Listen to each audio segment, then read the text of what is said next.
Hello, everyone. This is Moshe, Wolf of Heart and Soul Centered Astrology, and I'm here with Joe Theodore. So, this is actually our first time coming together. Joe has a channel. For those who are not aware of it, I'm going to post this in the description.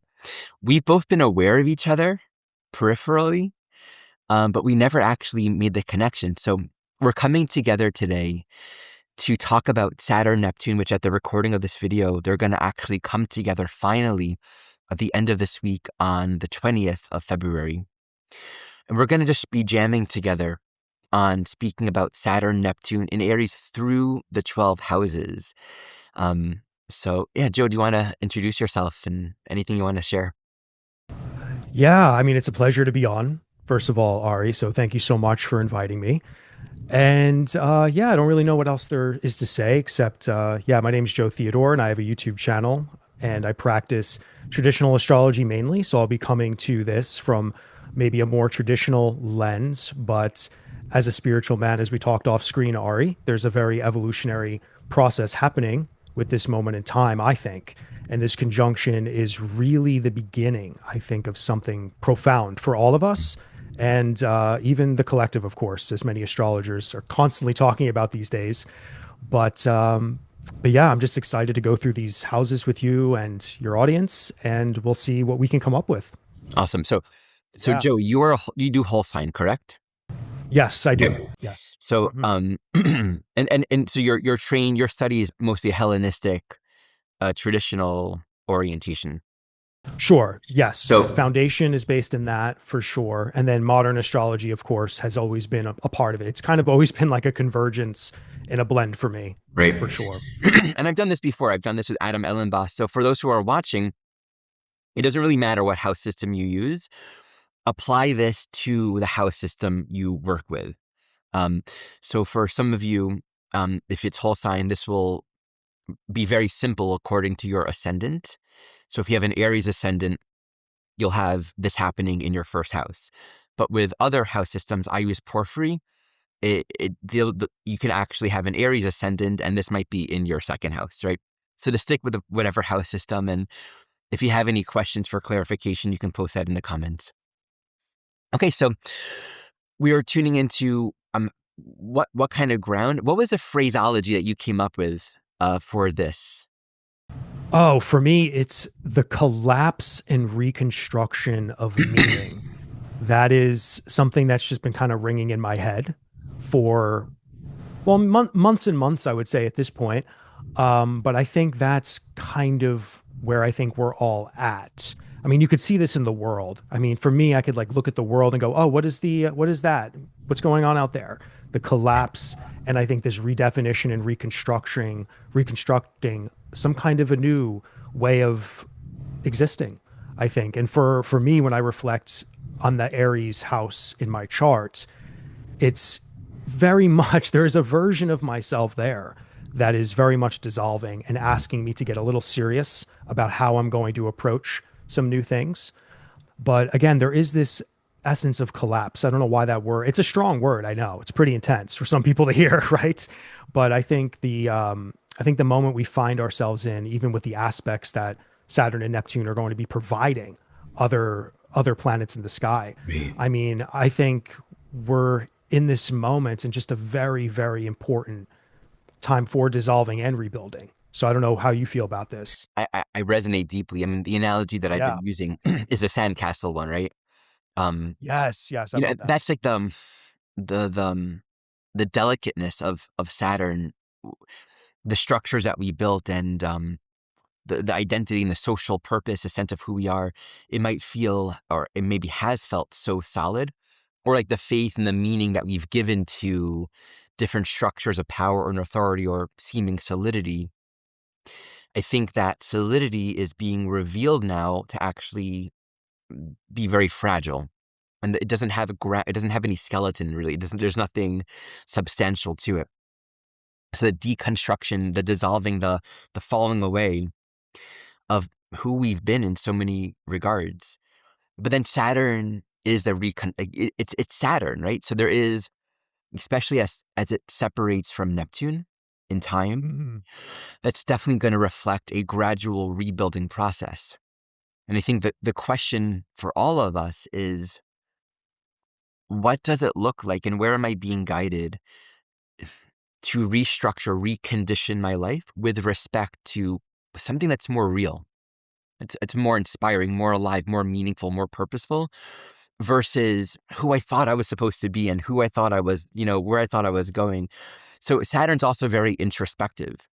So I think we'll also be looking at where this transit brings a lot of like, what is the meaning that I've given to my life and how I've gotten to where I am now, Saturn history, the context leading to this moment, and what new way wants to be built. Yeah, and I think as Saturn, like you said before, as Saturn separates away from Neptune into the spring, into the summer, I think I've been also saying the word sober a lot in a lot of my Mm, videos. mm, There's this sobering effect that I think Saturn will provide a lot of us. Because I mean, beautiful. this conjunction is very hazy. Like it's still a very hazy place where there are some awakenings, there are some realizations that we're all having. And I think as Saturn moves away, that's when we have more of the clarity that I think, especially the Aries sector of our charts, like I think we're going to have more evidence of what actually needs to be committed to or what we need to actually put our efforts into. And then on the world stage, of course, I just think people are getting more and more sober Yes. to just the illusions of the last, God knows how many years, decade, whatever we want to say. But this is a really defining year, and I think it all starts now, of course. Truly. I love using sober. You Yeah. know, I've seen Saturn, Neptune in charts or like, um, Neptune in the 10th house, like those archetypes combined. Very often it's like a person has an alcoholic father, right? Or like a parent is missing, right? Like that sense of reliability and stability in life from the structures that you depend upon kind of lacking. And often the individual themselves will sort of existentially lack something meaningful to hold on to. Like I've seen several examples where like a person actually converts to more orthodox, or not converts, like they'll kind of orient towards more orthodox Judaism, or they'll convert to Christianity, and like there's a, Uh-huh. there's a need for I need some guidance, I need some structure, right? Sure. And it's often like sobering in the sense of what am I doing with my life? Hmm. What have I been doing with my time? And I think the opposite could be true as well.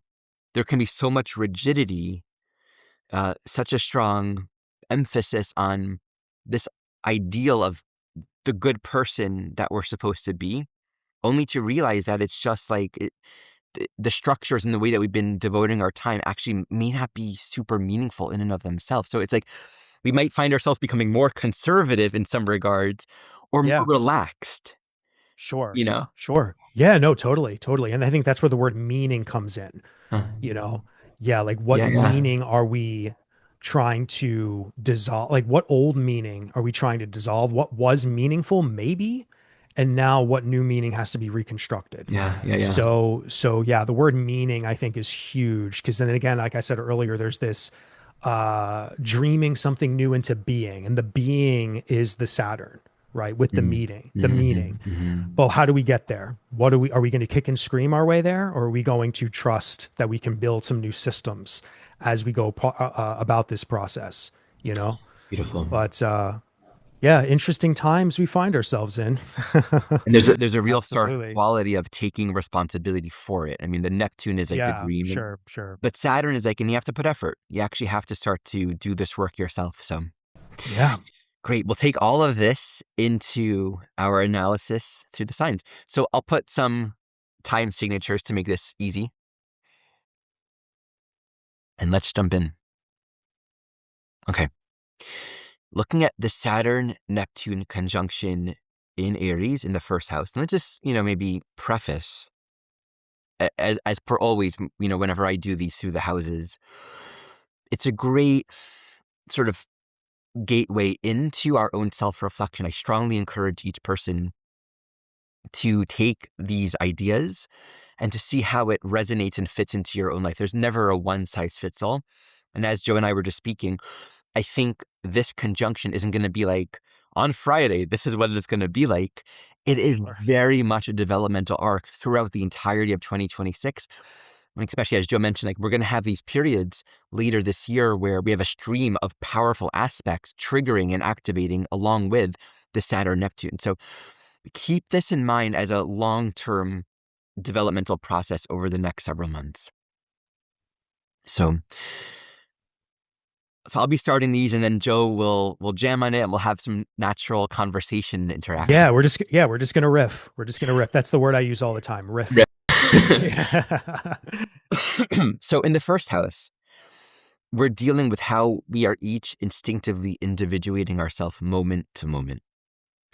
I always teach the first house is corresponding to not necessarily what we're sort of innately self-conscious of. It's an instinctual orientation. And at first, anything happening in the first house is random and somewhat undefined, meaning we don't really know what we're doing with all of that energy. So it becomes clarified over time. This in general is especially true with Saturn. I think a part of what wants to grow right now with, of course, this emphasizes the essence of that Aries archetype, first house and Aries being correlated. This does emphasize a sense of there is a new path of bold and strong leadership. You're starting a new life. There are new actions to take. And you have to have the self-confidence and the clarity to begin making choices. But I think there are two issues that come up. What choices do I make? Like, there can be an underlying existential fear of making more noise, making more ripples in an already noisy world. Okay, Saturn, I have to be, clear and claim my authority and be constructive. Like I have to do something with my life, supposedly. But Neptune, I don't want to build another illusion. And also, who am I to become a spiritual activist or go and fight for some kind of cause? So there is a fire of motivation that is beginning to grow and emerge.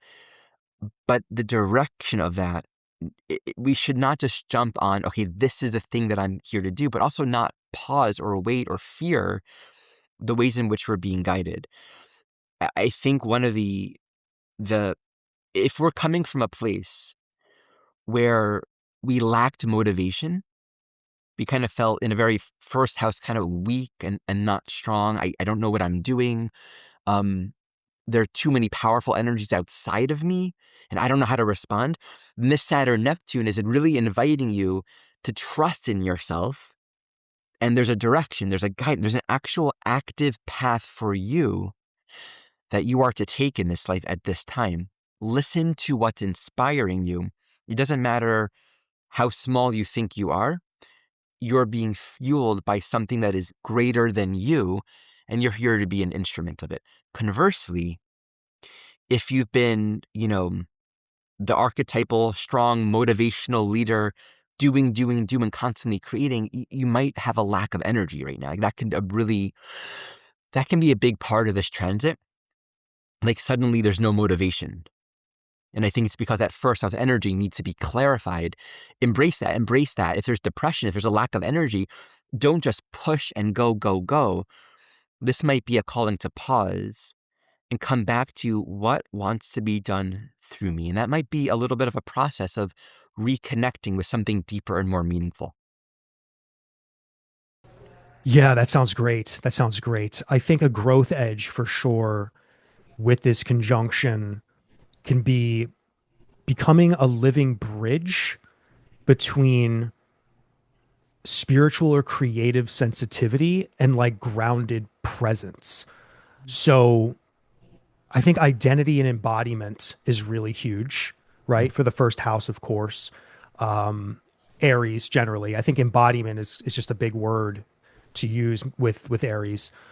But yeah, I mean, that's the thing with Neptune.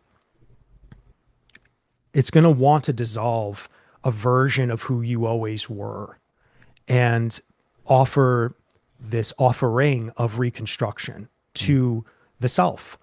And that can be really, really scary for a lot of people. And people kind of know me for wanting to shoot into the shadows, I guess. So you may hear me be more of the shadow guy, and Ari may be more of the, trying to bring us all the inspired.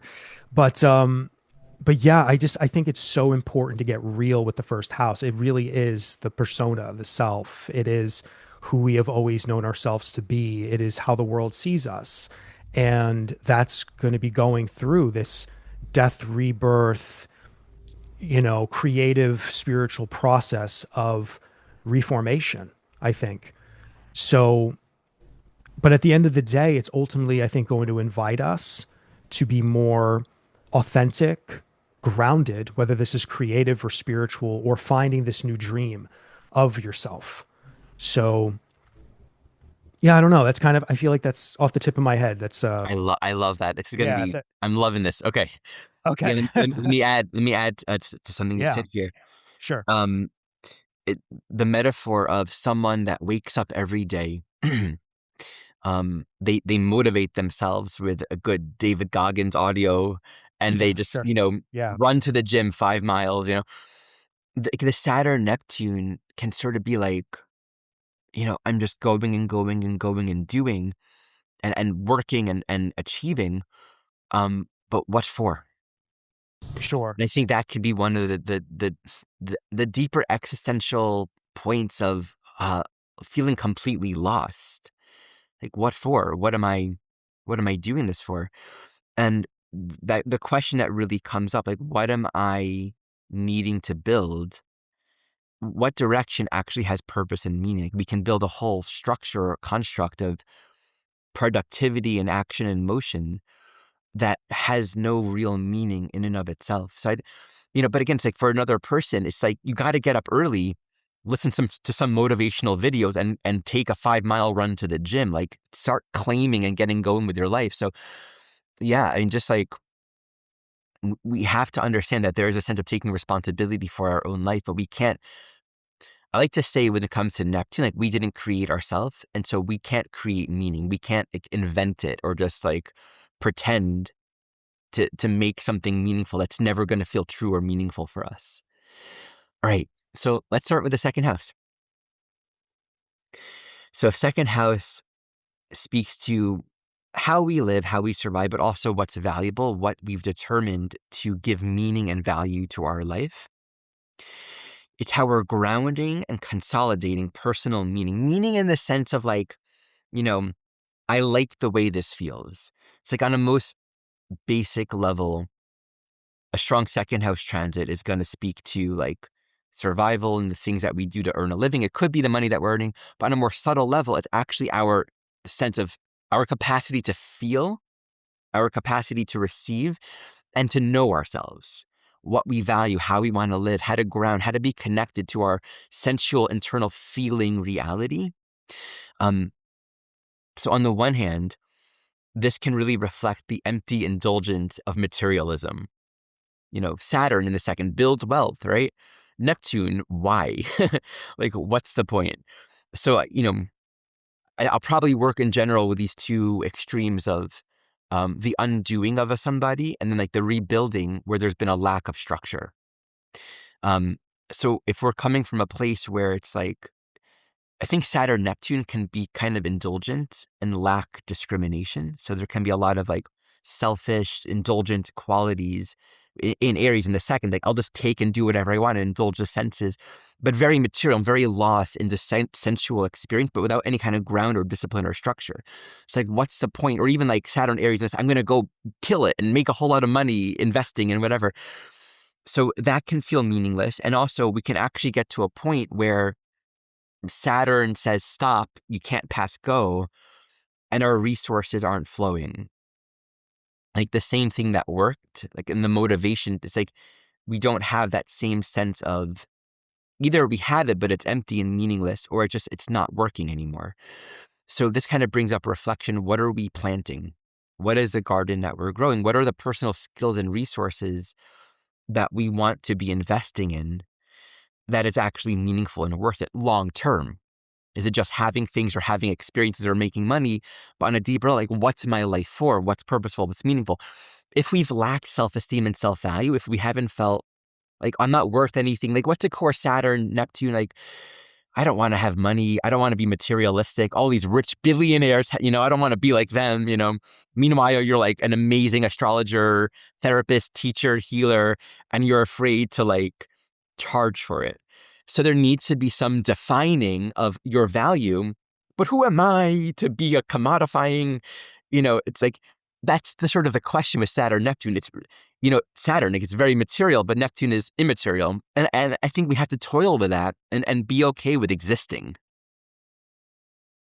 Yeah, absolutely. Absolutely. I think our relationship to security is being redefined, I think, with the second house Saturn Neptune conjunction. So I think this emphasis on things needing to be redefined, re-envisioned, our relationship to value and our self-worth. And yes, maybe there's some stories around money or what's your relationship to material resources in your life. Coming from a more traditional view, I think the material resources of that second house are really important. Like, what do we have in our life that makes me feel like worth? Like, what is in my material world that makes me feel worthy? What am I doing in my life to gain material things? How am I going about that? Do I need more courage? Do I need to be more assertive in my way of going about that part of my life? Aries is going to want us to be more authoritative and take more personal agency in things, I believe. So there might be, again, these illusions that we might have built in that part of our life Neptune's going to want, I think, to dissolve that, while Saturn is kind of coming in as like, okay, what are we now going to do? How are we going to rearrange ourselves and to be more committed maybe to a new way of existing there? So, yeah, I mean, there could be a lot of scarcity shadow Mm-hmm. that I think could be dealt with. And this is a perfect time to be dealing with scarcity mindset, lack involving the material world, because we all deserve to be comfortable. I think we all deserve to be to feel worthy, and to have a sense of value. And what do you value? And to be courageous and wanting to, I don't know, pursue whatever that is. But again, that Neptune element is really going to need us to trust and believe in whatever it is that we are at least maybe getting a taste of right now, of what we can sense that new version of ourself there to be. But again, like we said in the beginning, I think as we get deeper and deeper into 2026, that sobering nature of Saturn just being left to its own devices away from Yeah. Neptune, like, we really have a great opportunity to meditate right now in this stuff. So people with Saturn in this, Aries in the second, this could be huge. This is really, really huge for you guys. I'm glad you brought back the sobering. I mean, what that reminded me Yeah. is, like, it really does take work, like these dreams of manifestation. And yet, like, your bank account hasn't changed. People aren't buying your services, or the sobering quality here in part can also reflect, I have all this potential, all these things that I want to give, and all these ways in which I can be affirming my value and receiving what I need in life, but it's not happening. You got to be more perhaps be more worldly and actually put more effort in that garden, tend it. It's like the things won't grow if you're not actually, you know, you actually got to get in there and put energy into it. So yeah, we can really hold that frame in our mind, like, for all of these things that we're saying. Again, as Saturn separates that sobering quality, it's a great thing to keep in mind. Okay, Yeah, totally, totally. so third house. And does this work for me, kind of like do my whole Sagittarius jam and then to let you, or do you want me to pause more? What feels organic for you? No, I mean, it's good. It's Yeah, good. however Okay. you're good. Because I got lots of sads, so it's like I got to like It's okay. kind of give my monologue and then No, it's okay. good. It's good. Okay. So, okay, third house corresponds to how we're learning, how we're taking in information, our relationship to the immediate environment. It really corresponds to the ways in which we're constantly building upon an intellectual framework of reality, where new information and ideas and experience sort of logically build upon our existing framework. So I'm hearing thoughts from Joe, and I'm like, oh, it's a thought I never heard. And I kind of like add it on to like the other parts of my mind that has a bunch of other thoughts. And that kind of expands a way of thinking about things. So we're approaching a more holistic, not quite ever getting there because you don't get anywhere. Like you don't arrive at full understanding in the third house, but you approach ever more holistic comprehension through a greater logical synthesis of ideas.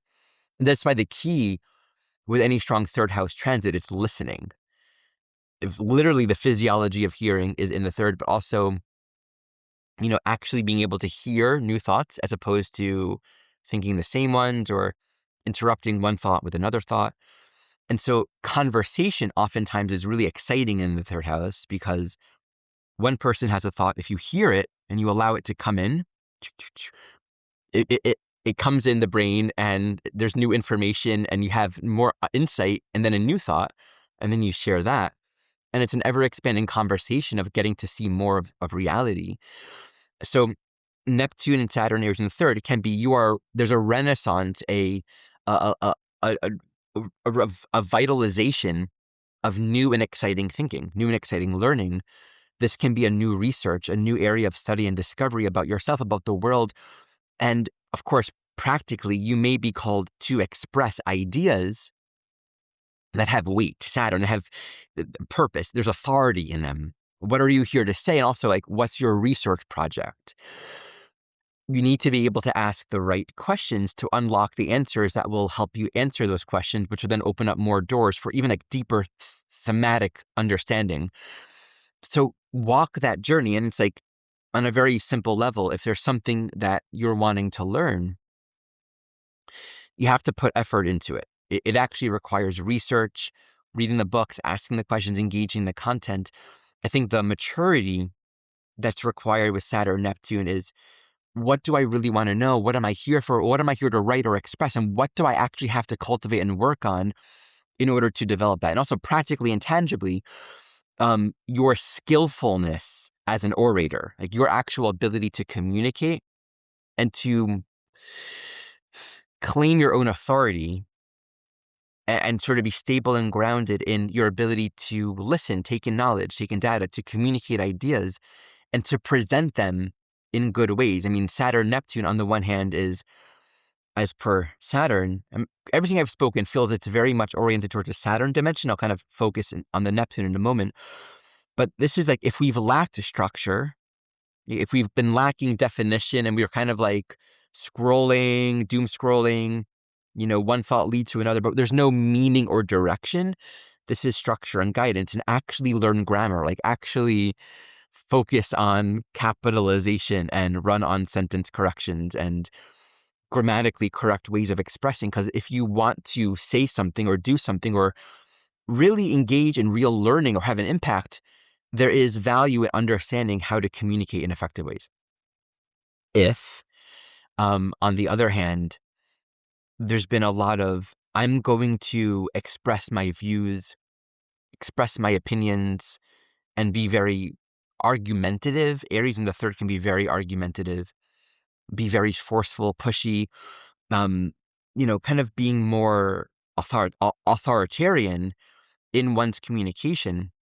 This Neptune really brings up that greater question, like, what are you doing with your words? What are you doing with your thoughts? What are you doing with your learning? Is this what you're here for? Again, if there's a lot of scatteredness and wasting a lot of energy, that Neptune brings in that greater question, like, what's the meaning of all of this?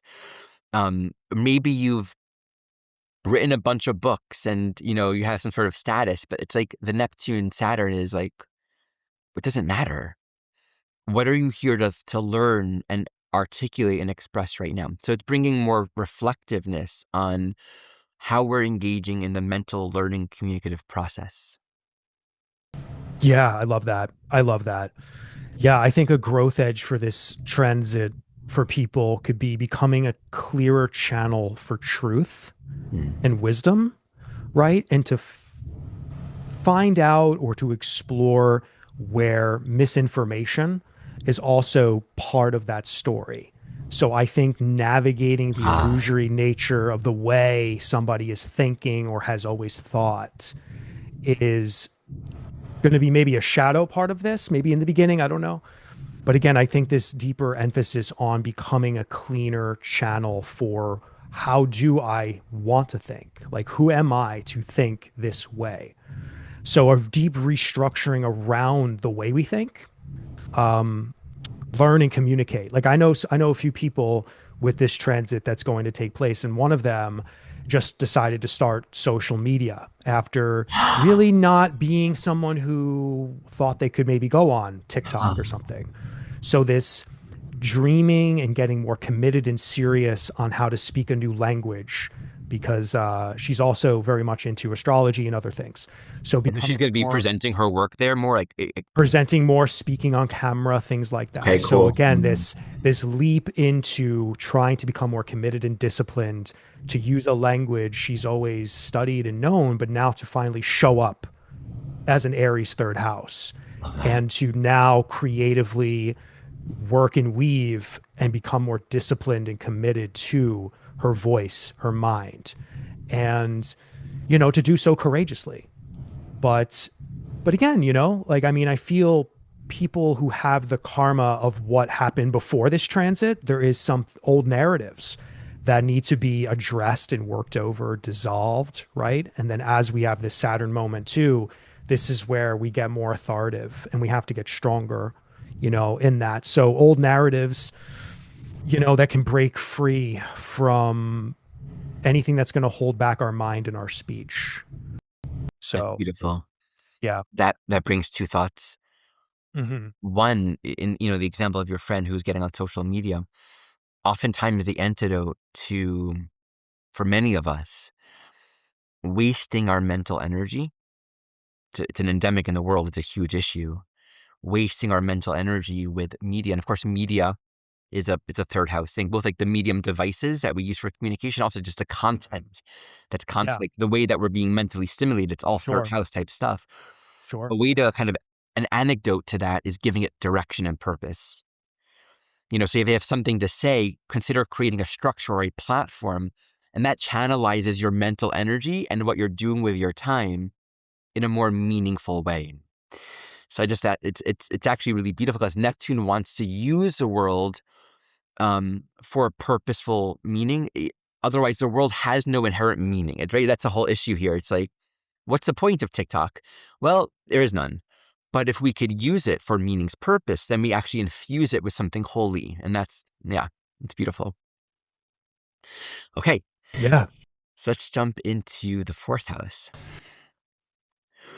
In the fourth house, we're working with how we create an energetic sense of home, belonging, how we nurture, nourish ourselves, our family. It's the ground, it's the root of a sense of security and safety in life. So very often, fourth house literally corresponds to our family. Could be literally our family, our tribe, the people we live with, but more broadly, it's how do we feel energetically at home in our own life. It's not literally our home. That can very much be a second house thing, but it's how we energetically experience and ground in a sense of I'm rested and I'm incubating, and I'm, also somewhat discerning around what I'm letting in to that tender internal space that requires care and nurturance. We honor and respect the emotional body and how we can care for ourselves and others relative to the tenderness of the emotional body. And I think this is where a real big maturation is implied here because, you take Aries in the fourth, that can be incredibly chaotic and narcissistic in the sense that children need to be chaotic and untethered. And, I have children, including my stepson, 4 children at 4 different developmental stages, very different, all the way from 1 to 12. And each one of them will reflect different stages of ego development. But they're all very different than my stage of ego development, not so much me, but meaning like as relative to my age as an adult, hopefully. Um, and we have to honor and nurture each person according to the stage that they're in. And I think, the baby simply needs to be held. There's discernment around how we nurture and support them to self-regulate, but really we are the source of regulation. Um, there's more of a learning curve with a 3.5-year-old. And the 6-year-old, there's a lot more independence at that point. And the 12-year-old, completely different story. But we have to honor and take care of how we need to nurture each individual being at their stage. So for all of us as adults, big part of, and this is like general 10th house, 4th house stuff I often find. Jeffrey Wolf Green actually taught very often we need to go back in order to go forward when it comes to these archetypes. Because sometimes there's a need to kind of reconnect with more fundamental parts of ourselves that didn't get the parenting it needed. Now, this can be a lack of boundaries, right? How do we deal with strong emotions? How do we deal with how we feel? And we all have different mechanisms, and a lot of this actually can easily correspond to a lot of our social gender conditioning as well. We have our mechanisms around how we deal with how we feel and how we might distract or dissociate or disconnect or repress our emotions. Repress, not feel, hard, stoic, not, right? Or kind of indulge in a chaotic, I'm overwhelmed by it, and I'm not actually regulated, or I don't know how to regulate myself. So there might be a lot of learning how to be with ourselves, learning how to develop structures of care to take responsibility for our needs. And that means, what are the boundaries? How are we nurturing and caring for our basic human boundaries and needs? And simple things like, are we acting impulsively in a way that's actually undermining our sense of emotional health and well-being? Are we creating proper structures for rest, for nourishment, for eating, and things like that? Are we getting the kind of care and touch that we're needing? But part of the emotional maturation is we can't just demand or expect it, right? So we actually might need to put some effort in building a structural reality that allows us to feel cared for. So that's one dimension. The other, if you think of it from the perspective of structures that are overly defined becoming dissolved and breaking down, there can be a lot of depression with the same. Mm. It's like we're not feeling, we're just kind of living our life day to day. And it could be like whether we're living a professional life or we're just living a domestic life, like whatever our world is, that Neptune Saturn is like, I don't really like my life. I don't feel connected. I don't feel any meaning or love. And, and it might be a deeper calling to ask ourselves, what's my life for? And there's a deeper spiritualization. Like my life is to give love. 4th house. Like, am I giving and receiving this deeper quality of care and nurturance? Like this might inspire us to actually, adopt a dog. Start actually giving more of our time to tending to the beings in our life that need care and love and attention. Maybe we're going to be called to start really changing how we're living so that long term we're going to have a family, or long term we're going to be doing the kind of work in life that allows us to feel like we're serving where there's a calling for love and care. So if there's a sense of depression and meaningless, it really does invite a sense of, what are we doing with our life? Like, what's the point of who? And that's a big 10th house, 4th house reflection in general. It really calls us to consider, how can we bring more nourishment, more care, more meaning in our life, and what long-term wants to develop right now. Yeah, I kind of really like how you brought that up. The I don't want to say the more negative shadow part of that, because I think that might be a necessary byproduct of like coming out the other side. Because grief is a word that came to me, like grieving, whether that's an inner world thing for yourself, the foundation of who you are. I always say the 4th house is our emotional and spiritual foundation. So this transit, I think, can bring a grief, to something. Now, what is that grief about? Do some people have family, childhood stuff going on? Maybe they're processing deeper wounds around things like that. But I think this is a foundational emotional structure, or foundational emotional structures dissolve and reform themselves. So there has to be a reforming of whatever it is that, I think, again, because the dissolving is going to happen to all of us, no matter where Aries is. So this dissolving is, are we ready for it? Have we been waiting for this moment? Or are we going to be, at first, are we going to need to sink into the grief or something deeper, But I feel at the end of the day, the medicine will be building a home, whatever that means to you, and part of our inner home that feels emotionally true and authentic. Mhm. So no matter what you've been through, no matter what you might what's coming up, um, because again, that dissolving is going to hit everybody differently, right? It could be an old story, an old narrative, something about your childhood. Like we need to dissolve that. We need to face that. And then Saturn wants to again, maybe make things difficult. I'm not going to lie. I had a Saturn transit in my fourth house and it was hard. Like I was trying to restructure just my whole inner world. And I have a lot of planets in my 10th house. So for me, that was directly going opposite, just a whole identity change for career stuff at the time. So again, if you have planets in your 10th, I mean, maybe there's something involving your reputation and stuff like that that could be in focus too. But again, deeper on a deeper level, there was a family thing that happened in my life. There was a huge family restructuring, serious something happened. But again, there was a rebuilding that now brought my family closer. Mm. So, but the whole Neptune aspect, that's going to be interesting for people with this transit happening. But but yeah, I mean, I'm glad how you brought in the grief ends. I don't know how you said it. I forgot how you said it. But for me, the word grief just came to mind because I Yeah, do feel there is a, especially with the fourth house, because again, we could be dealing with so many stories that are private and just foundational to who we are, you know? that's so great. I have a Yeah. friend who taught me the term a futility cry. So Mhm. for anyone with kids, this is a really great teaching. When I say no to one of my children, and it might be a no of like, we're not having more candy, like we're not having a snack, we're not having sugar now, like we're done, right? Or no more showtime. I might get a cry. A lot of and that cry can be really strong. Um, and the futility cry is they're not going to get it. But she helped me frame it as don't interrupt the futility cry. Don't abandon them, but like let them have it. A lot of parents lack the discipline to understand how to be in relationship to children's strong emotions.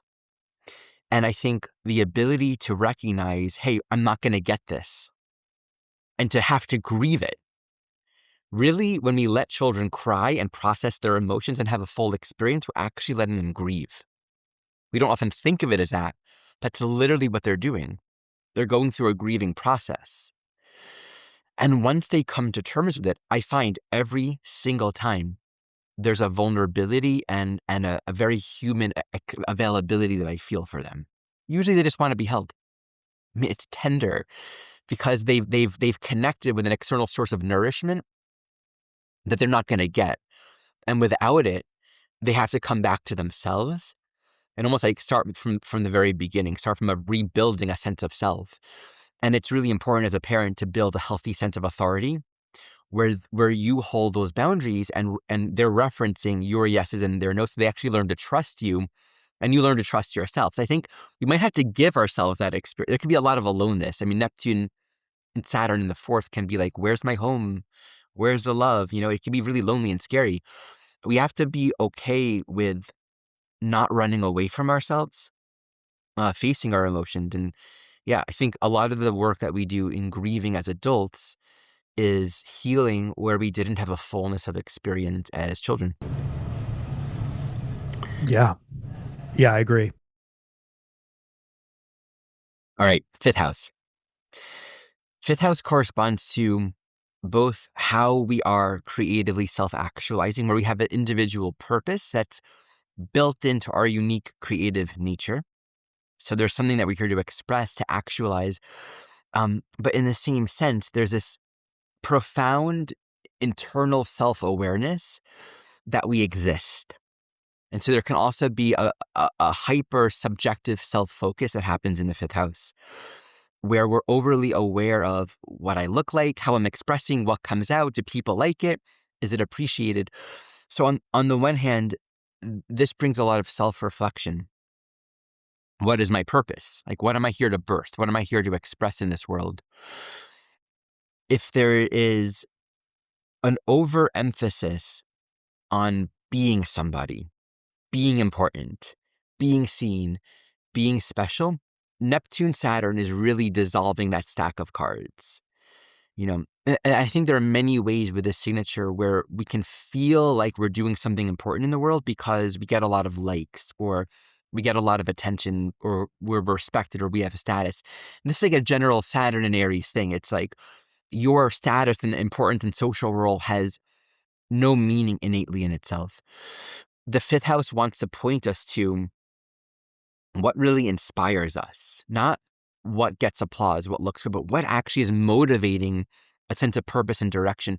We can otherwise then feel kind of depressed. It's like, I'm getting on stage and like a Cat Stevens thing. He doesn't have this, but like I'm thinking of him like during that time in his life when he was like performing on stage, and it was like he walked off during one of his performances. And I think of the signature um, from that perspective. It's like he was just like, why am I doing this?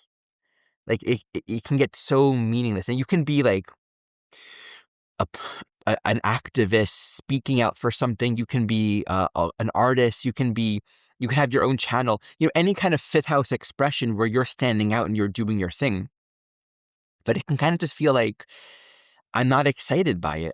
And the courage really here with the fifth house being about courage to a significant degree, it's like it's vulnerable to be seen. It's vulnerable to be yourself. People might not like it, and what if I don't go? What if I don't succeed? What if it doesn't work? But the courage is to actually ground in your heart, ground in what do I love? What do I want to do? What gives me motivation? What gives me fire? What gives me fuel?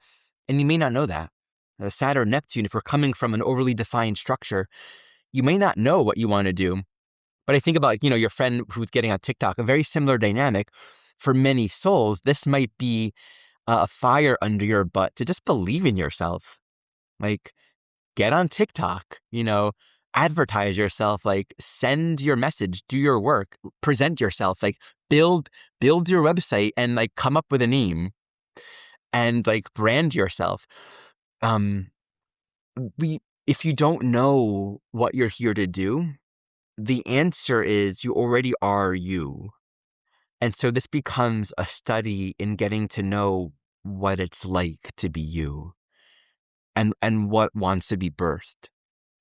Letting yourself get creative. And it kind of like in all of these fire houses, I think one of the, especially for like more spiritually inclined people, which is most of us listening, there's going to be a little bit of a hesitation around being seen.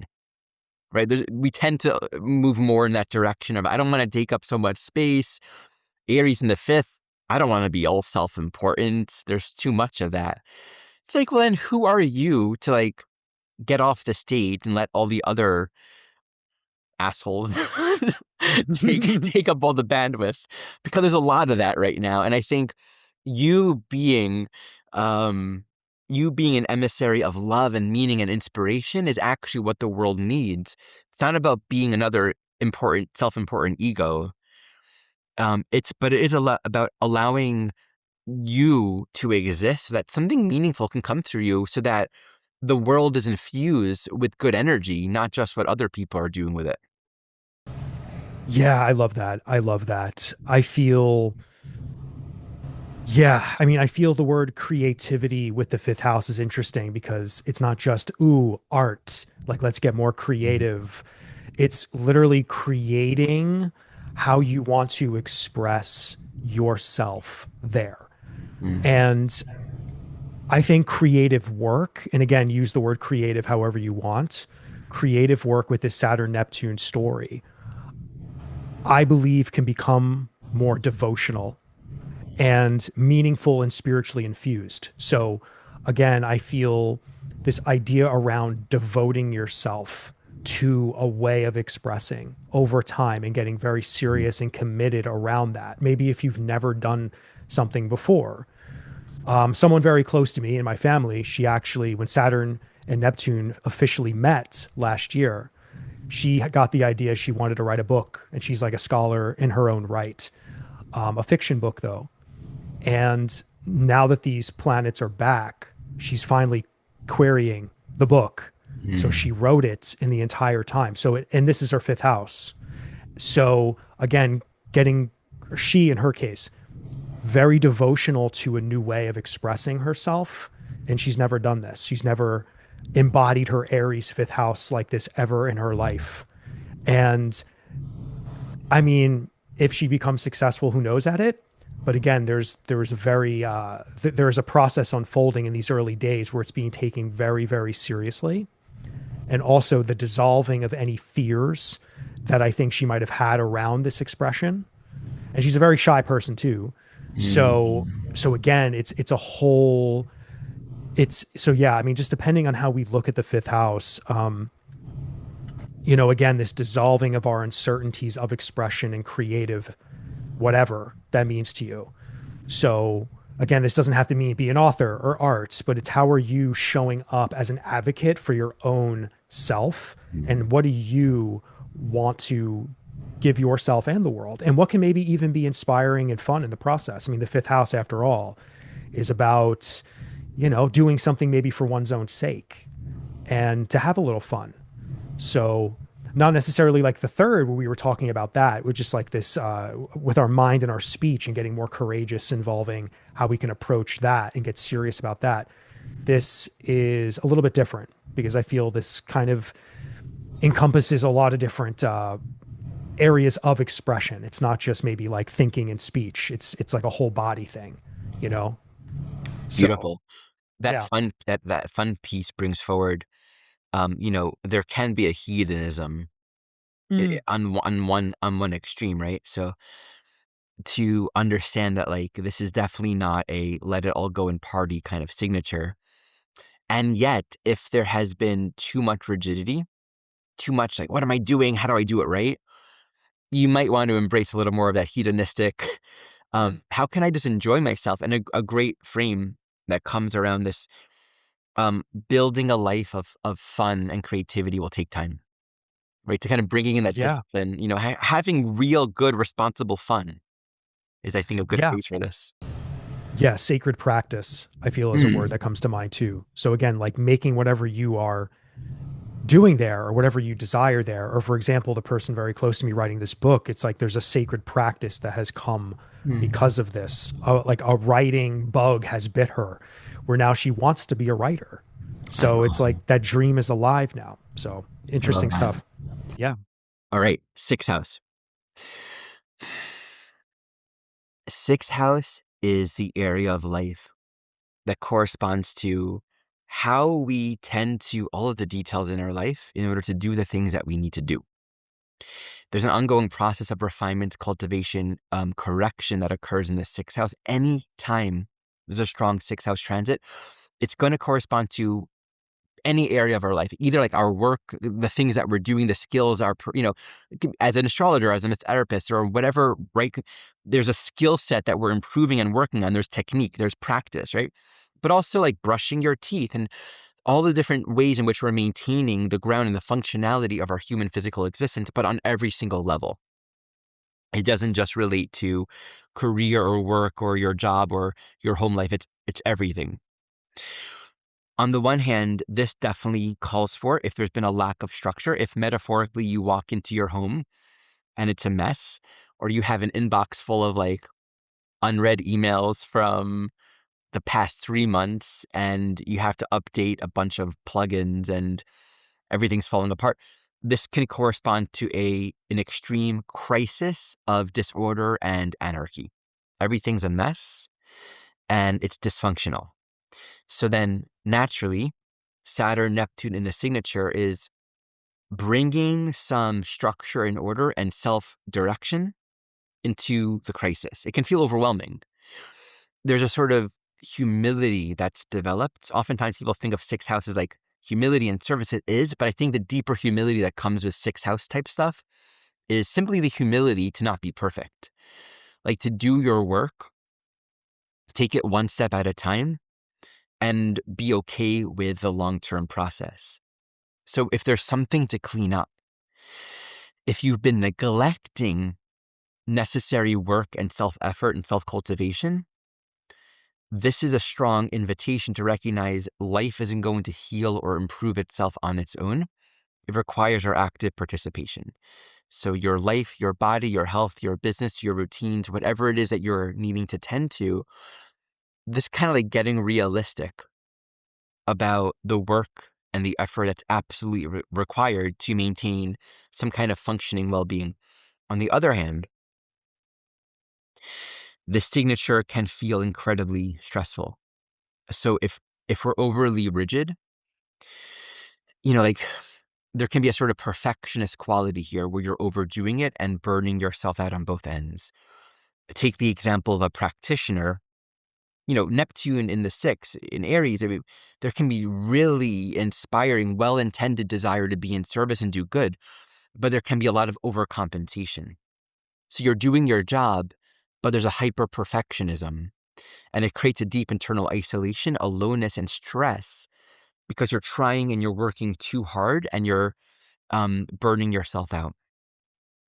So there might be a need gradually, progressively, to kind of reflect upon and let go of systems and habits and ways of being that are just stressful and require too much energy and effort.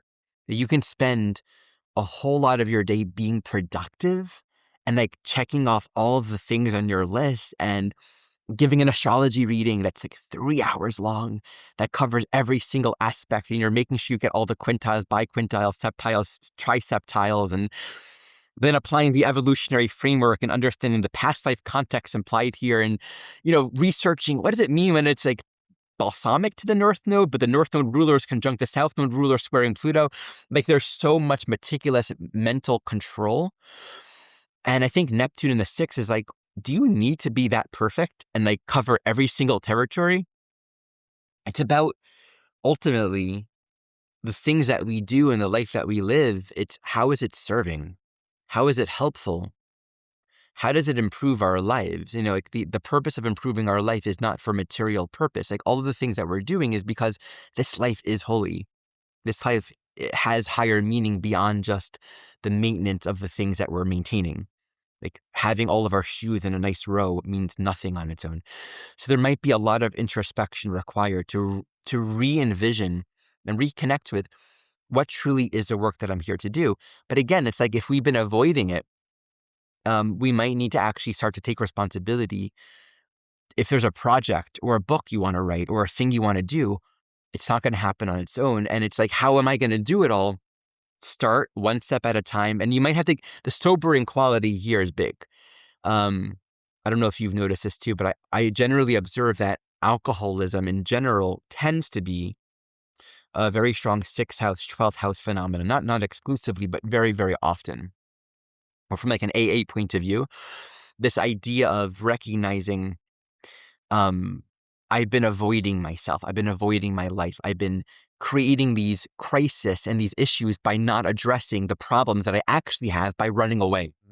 Yeah, And so there could be a very strong 6th house on running away and not dealing with my life. And this is like, deal with it. well, I mean, this is very personal to me because my North Node is in the sixth house at 3 degrees. So hello to Aries? me, Aries. Yeah. So Wow. my South Node is in the 12th house. But just speaking to what you said, like my earlier life, I had a very big tendency to avoid showing up. And my North Node, I think, story is really about showing up, being embodied, being of service, and finding out what my true purpose is. And I feel I've always been the person that my purpose, my deeper soul feeling and calling must be aligned with my daily rhythms and my service and my work. So it's taken me 3.5 decades to figure that out. But now as Saturn and Neptune enter, I feel I've been on the right track, but I mean, I sense the burnout right now in my life. Like I Mm. sense it. I've gotten busier than ever with my astrological practice. I'm on the precipice of teaching a lot more and collaborating maybe with more people. So I have to check myself before I wreck myself every day of my life. I have to Ah. constantly observe what's going on, but it's this creating a sustainable rhythm of service, healing, and embodiment. I think that's kind of how I'm trying to level myself out as I'm going to begin to experience this. But that South Node impulse, which the opposition is happening in my life. So I'm feeling I'm being pulled in two directions a little bit because there is still this tendency for me to always want to escape a little bit. But I think that's where I get a lot of my downloads, if you will. That 12th house is still very important to me. It's just to not live there from in my case. So this North Node story for me with Saturn and Neptune is forcing me, I think, to make sure I'm really dissolving my old habits, Mm. that I'm really getting sober, not in an alcoholic sense, even though when I was younger, Lord knows I had some problems. But again, this Aries moment for me is very personal. And again, I feel like if you're on the right track, if you're building good karma and doing the right thing, these transits can help you. Like they really can be enlightening for you. But again, burnout is really, really big. Mm. Um, but again, there's also this redefining around our service, our vocation, and how we're taking care of ourselves, whatever that means to you. So I just know for myself, it's very personal. Like this, all of this is just kind of right on the money with, again, redefining how do I want to show up for myself and for the people who depend on me now, Mm-hmm, mm-hmm. for my students, for my clients. You know what I mean? Like continuing to understand more about my role. And I mean, for me, my North Node is very heavy right now in this moment, of course. Like I'm feeling all of this pressure from that. But the burnout is really real. The burnout part is real. So I think for me, just making sure, or this could be for anybody really, psychic and spiritual hygiene and your holistic hygiene for health is huge. I think that'll help a lot to just keep that practice alive. And I feel the busier I get there, again, the more that I have, because that's Saturn wanting to make me work harder. Like Saturn's already trying to put me in that perfectionist mind that you said, because like there's so much responsibility, there's so much to do. But Neptune is, again, I think adding the more spiritualization to it all, where it's saying, hey, you need to dissolve the ways you've always acted here.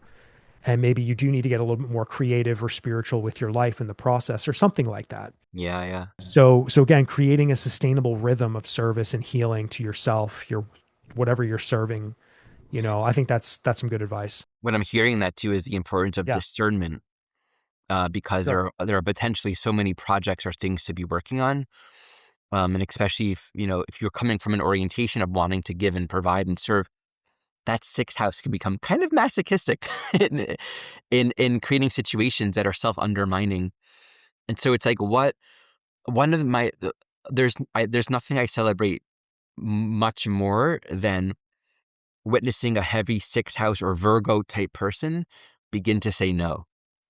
Mhm. Because there's a sense of, oftentimes in that sixth house, we can get stuck in so many things to do, often fueled by this sense of guilt or like, I have to help, but to actually be able to let certain projects or things or agendas or tasks not fix everything saves the energy for what are you really designed for. It's really, that discernment's really big with Neptune in the sixth. Yeah. Well, okay, we're half done. Let's go into the seventh house. Ground my energy. Ah. So we're now in the realm of relationship. What happens in the seventh, and it's interesting, I think it's fun also to kind of see where there might be some contrast in like the Hellenistic or the evolutionary languaging. I'm curious to hear you talk about this. Um, I always think of this sign not too much as a house of marriage, but relationship in its full scope. So we're not necessarily committing. What's happening in the seventh is an ongoing dialogue of exchange of value and needs and listening and understanding. So we come into a relationship and it's sort of like, what's the purpose of each relationship? What are the clear agreements or intentions within that relationship? So Saturn and Aries in the ninth, on the one hand, this can bring up a deep reflection upon what are the agreements, the roles, the commitments that I've made in my relationships, personal, intimate, business, professional, whatever, kind of the persona that I'm putting out there in the world and the roles that I'm playing, um, are they agreeable? Is it working? Is it imbalanced? Is it stifling to the need for freedom? Am I stuck in something and an ideal of giving and providing that's actually limiting a necessary sense of freedom that I need in my relationships to show up in a right way? I mean, we can get trapped in the seventh house. I'm going to be this projection of what I think you want. Again, this can be a romantic, familial, or in our business, in our practice, as a counselor, whatever. We can be projecting out onto other people all these things that we need to be for them. But do we really need to be? And sometimes we're afraid of disappointing others. We maintain that codependent, as long as you're satisfied, I'm satisfied. I heard a Ram Dass teaching this morning, and he was like, in his beautiful way, saying, we're going to continually attract people that are a match. I scratch your neurosis, you scratch my neurosis. I'm going to come into this world and have one experience after another, where I'm going to meet people who have this deep need to be loved and wanted, but will need to play out their fear of being possessed or used. And I'm going to have this deep need to give and give and give, but not actually get loved in return. And so I'm going to come into these same relationships over and over and over and over again. Different people play out the same pattern. And we're just going to be a match for each other until we can really understand what is the core pattern that I'm playing out. So Saturn wants to bring a maturity, self-responsibility, and self-reflection. What am I getting myself into? How am I showing up? What role am I playing? What position have I sort of been conditioned and accepted upon myself? That's the basis of both how I show up, but also what I'm expecting. We can have completely unrealistic expectations here. Entering into a relationship and it's like it's written on their forehead. This is what Ram Dass said. It's written on the forehead. I am going to hurt you. And then you're like, oh, but their eyes are just so good. And then you get into a relationship with this person with beautiful eyes or beautiful whatever, and they hurt you. It's like, how did this happen again? It's like you weren't listening, right? You're listening to your illusion. So there's a growing up, both what we expect ourselves to be and what we expect other people to be. And there might be a need to embrace sort of the maturity of individuation, not being what we've expected, allowing other people to be what we've otherwise of not what we've expected them to be. But then sort of long term, what do we want? So again, the Neptune issue with like defining personal wants, like, I'm just open to whatever. I'll just give. It's like, what are you charging? There needs to be some definition or and it's not unspiritual to have boundaries. Boundaries are a way I've come to learn. This is how I currently understand it. As a very Neptunian person myself, boundaries are a way of protecting and honoring that which is sacred and worthy of nurturing within our own minds. We're cultivating and grounding and disciplining a holiness inside. And the boundaries are a way of protecting and supporting that internal cultivation. And if we're indiscriminately open to anything and everything, we're not honoring our own limits, and that we're actually in school and that we need to learn. And we need proper guardrails to support and nurture our learning. So we can't just give infinitely. We can't just be infinitely available. That's immaturity, and we're actually not going to allow ourselves to grow. Yeah, I love that. Um, from the traditional view, I guess the seventh house really would just represent any contractual relationships, right? Okay. So you asked me in the beginning what the traditional view may be. So again, any relationships we have that could be serious, contractual, self and other, right? First house self, seventh house other. We can be dealing with clients if you're a practitioner. This could be a serious relationship if you're in one. This can be just anybody or that's involved with you in a way where commitment is involved. There needs to be a shared commitment in that process. So I think with this, partnerships of any kind can be tested for truth, boundaries, like you said, and spiritual realism, which is something that I feel is important. Again, the word spiritual is just something deeper, So again, the realism behind whatever connections you're making with people. But I do think that there will be illusions that will be shattered with some relationships potentially in your life if you have Aries here.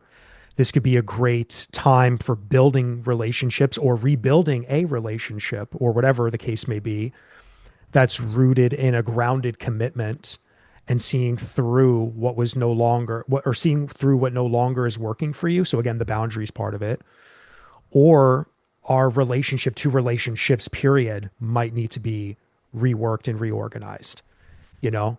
So again, maybe there could be a lot of people out there who are getting to their wits end in a marriage and they need to like confront their partner, and like maybe they've been building up a story in their head for a long time, and this Neptune moment can create an opportunity for that to be dissolved, so there could be something more mature and proper to be put in place. I mean, I would hate to say that with Neptune entering, that there could be an era that is about to come where we can become more porous, which is probably the shadow everybody needs to look Uh-huh. out for. So let's not become more lack of boundaries in the process. But I mean, Saturn in this current moment, I think it's providing the sobriety, I think, around something so we can see clearly. But once Saturn leaves, we have to be careful. The Neptune's going to be there for 13 years. So but yeah, I just think at the moment we can really we do have a powerful moment of a reset, right? We do have this powerful reset moment to become more committed in our relationships and grounded. And so yeah, to really examine the relationships we have, I guess there, if you have Aries there as well, and to embody some version of yourself that may have been not willing to show up. And now this is a time where you can show up for yourself, other people, to the dynamics of a relationship period. So one piece that comes in this is also as Saturn separates, like Mm. right now it might be kind of hard to understand, like, how am I available, or what are the terms, or what are the agreement? I think if we've been living under a sort of sacrificial or unconscious or immatured form of being in relationship, undefined, not really clear, not showing up in our agency, the Saturn progressive separation will help us recognize, oh, okay, this is what it's like to kind of be in balance. And Saturn Neptune also wants us to respect the holiness of each relationship. Relationship is holy. It's about learning love. It's about forgiveness. But we can't learn love when we're breaking all these projections and illusions. So it might feel like separation, but it's really always about unity. So work that one out. Okay. Yeah. So eighth house. Eighth house corresponds to the experiences, people, place, thing, experience, even ideas that we osmose from the outside in order to realize and kind of access more of our power and resiliency from within. There's an evolutionary process in the eighth house that corresponds to the archetype of marriage and divorce, right? We marry experience, we bring it into us because there's something that I haven't yet known or realized within that this experience is going to bring to me. But then we let it go when it's time. Now, one of the issues that can come is if we're coming from a place where um, we are unwilling to look inside and take responsibility for our own growth, we can kind of get stuck in the energy of desire, where the desire itself, not being a bad thing, but the desire itself, when we're stuck in it, becomes this impelling, addictive, lustful, craving energy. And so, like, I need something from you. I'm craving something, and thus we get overly stuck or fixed on the presence or absence of that thing that we want. I need it and I don't have it, so I'm lacking and I'm losing something and I'm stuck or disempowered. And psychologically, I'm seeing everything through the filter of what I don't have. Like, I walk into the room and like I'm really aware of the other person that's getting all of the sexual attention, or this couple right there and they have rings on their finger, or that person that has a really good haircut, and I'm aware of myself, it's no one's looking at me, or I'm not engaged, or I'm losing my hair. It's like we become fixated on the outside relative to where we're lacking something, and we're obsessed. So this can lead to a lot of manipulative, vindictive, very sort of self-consumed behavior on the one hand. The other side of it is we can also be so disconnected from our own agency and power that we get ourselves into situations where we're going to be abused and taken advantage of. People are going to be taking or extracting something from us. But we're loved, we're wanted. It's like there's a sense of I'm afraid to let go. If I let go, I'm going to be alone. If I let go, I won't be able to make it. All the ways in which we kind of stay in these addictive, unhealthy patterns and we don't separate ourselves from it. And this can be applied to people or substances or anything, right? So this whole realm of where does our life force energy, our power, truly get stuck up in the world? And where we have to let go of our own fixation and victimization and lack, or let go of where we're allowing ourselves to be manipulated or used, or investing ourselves in something that's actually taking our soul away from us, from our own agency. So there's a powerful placement, I think, for Saturn and Neptune because, on the one hand, Aries can be sort of act first, think later. And so it can really get stuck in some pretty intense, addictive, like it's impelled by desire. It's impelled by really strong, I want this, right? And it can get really stuck in something because it's Aries. It's just gonna go in. But the eighth house dimension is, I started and I didn't think I was gonna get here. I'm just having a drink. I'm just wanting to, have sex with this person. Just like this impulsive, I want this. And then you end up losing yourself to it. So there needs to be a maturation of how we direct that Aries energy, how we direct these impulses to feel strongly, but to kind of take responsibility for what's happening on our inside, our own internal emotional, psychological reality, to not act and create a whole stage of karmic experience that we're going to have to play out and work through. That's one dimension. The other is if we find ourselves stuck and entangled in experience, Aries wants us to be a leader of our own soul.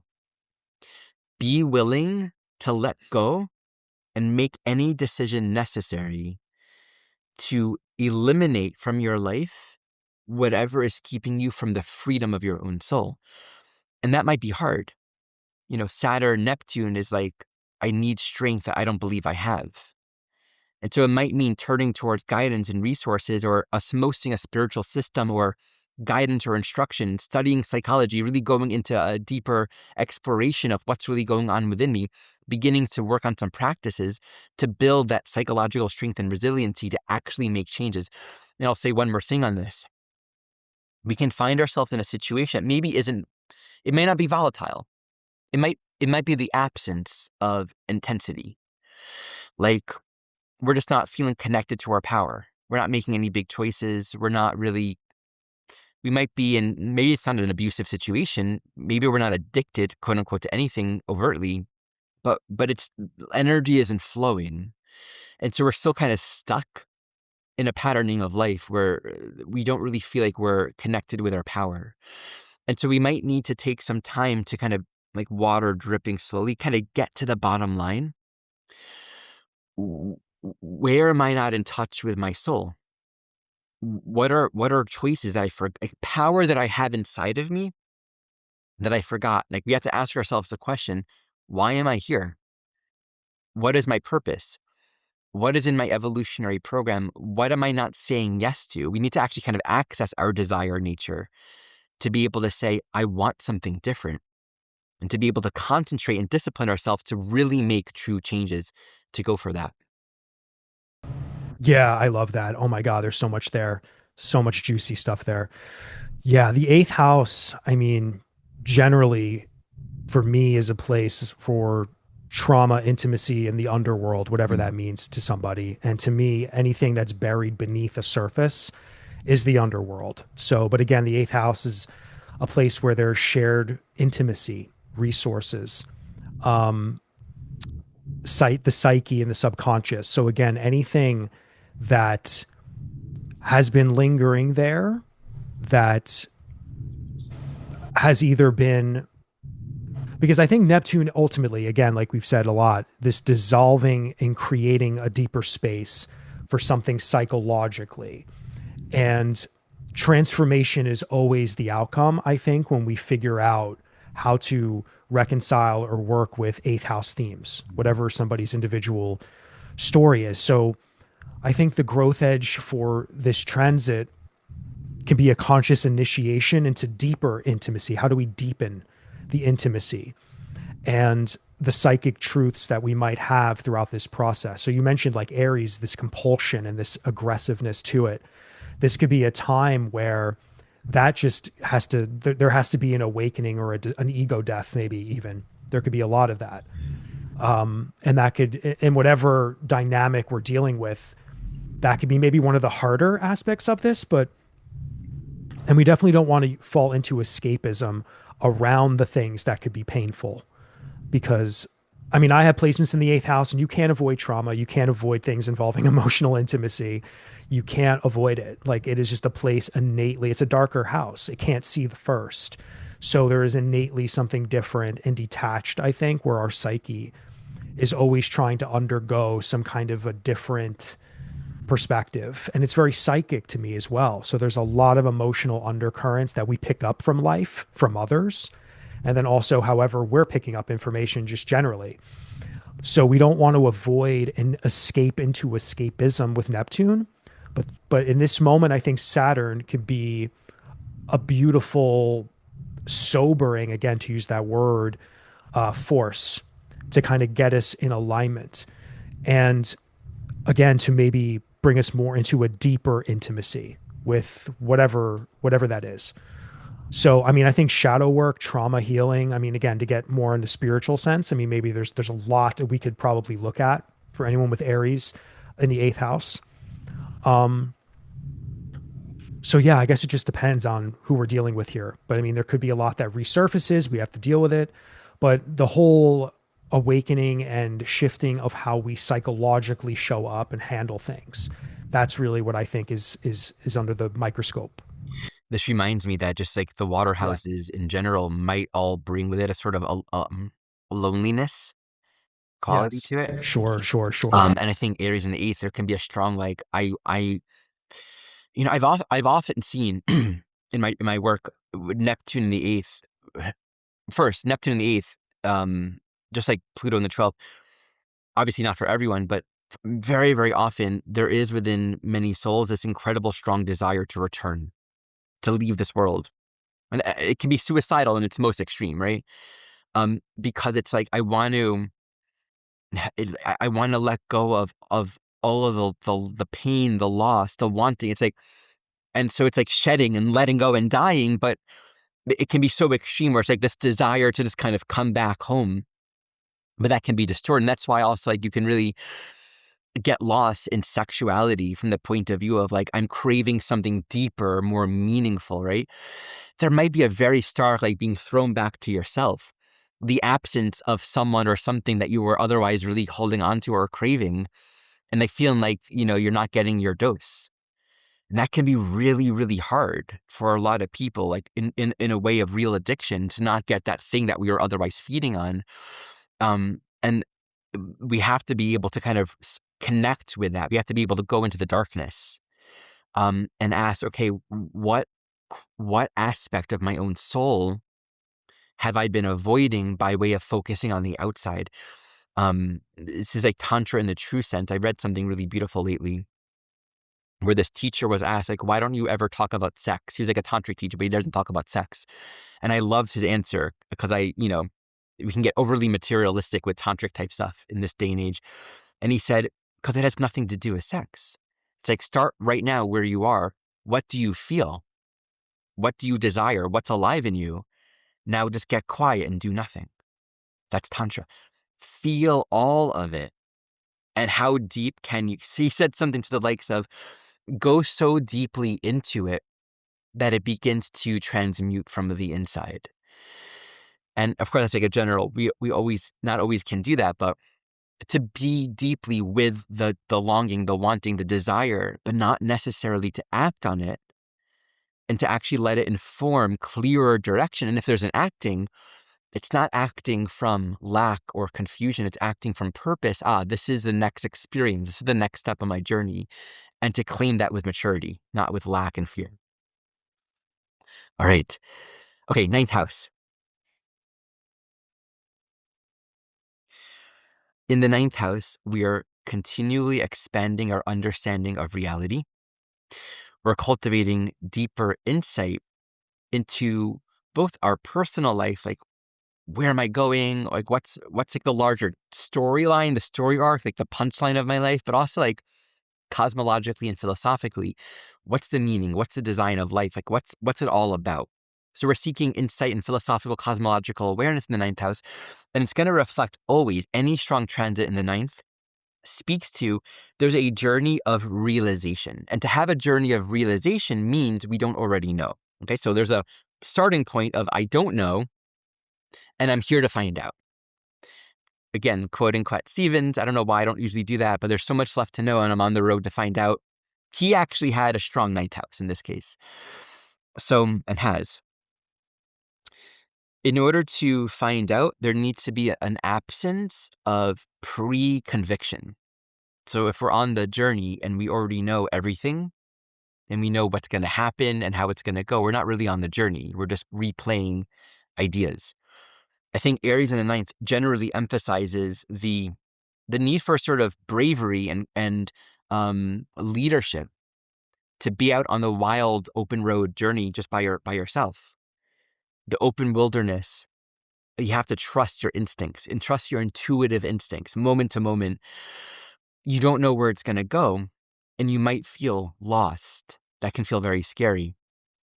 So Saturn Neptune, on the one hand, is giving the journey, the path, the journey of realization, higher meaning and purpose. If you've been wandering and reckless, like going to a medicine ceremony one weekend and, some other retreat and, kind of haphazard and random about your experience, there can be a lot of like, especially with Neptune, seeking extreme and peak spiritual experience or like insights and really cool, but are you integrating it? Are you living it? What is your path? What are you actually doing? I actually had this really interesting experience where in one day I attended a church, really beautiful, but it's a church. It's evangelical church. It's not like a shamanic medicine circle. It's a church. But then like later in the day attended like a little gathering, a song circle that was kind of gathered around a particular medicine, and we all worked with that medicine along with some cacao and and I just noticed the difference between the two. And both really beautiful in their own right. But what the latter had was like, and what are you doing after this? Right? It's like, it's a cool experience, working with these substances and opening the heart. And it can be really beautiful. There can be prayer. But I think for a lot of souls, it can be overly ungrounded and undirected. I'm just a spiritual experience, but what am I doing with my life? And Saturn Neptune wants to ground. What's my goal? What do I want to learn and realize? And there might be a need to commit to a path. And it's not like arbitrarily committing to a path, like picking something, but where is the journey calling you into deeper realization? And that could also be as a teacher. You might have a calling to be sharing knowledge, but then you have to really take that seriously and commit to a path of practice, study, and cultivation. The ninth house has that arc. You're the student that is opening to the learning experience, but then you're the teacher that needs to teach in order to continue your learning. But there needs to be some limiting ground and direction in order to really deepen that learning experience. On the other hand, there might be an individuating quality here with Saturn Neptune, which is bringing some spiritual discernment into the path. Not just going along with whatever happens. And even if you're on a path and it's overly rigid, it's overly structured, are there dogmas and beliefs that are keeping you from direct realization? So to actually dissolve and let go of your strong knowing. I mean, just take it in a non-spiritual context. You get on your high horse or your platform and you say, this is the truth. I am right. I'm absolutely right. And you are wrong and they are wrong. It's like calling out, being right. There can be a self-righteousness that wants to relax here. And like, that's not your purpose. Being self-righteous is no one's purpose, but we might do that for a while. In letting that go, there's like a letting go of being right. Maybe there are more insights. Maybe there's a path and an experience that I'm not having because I'm so stuck on my beliefs and my knowings that I'm not allowing myself to have a new experience. like I'm traveling metaphorically. I'm getting in the car and I'm going on this long road trip, but instead of going on the long road trip, I stopped at the gas station and I got into a 3-hour debate on politics with a guy with a red hat. Like, is that why I'm here, or did I forget that I'm going somewhere?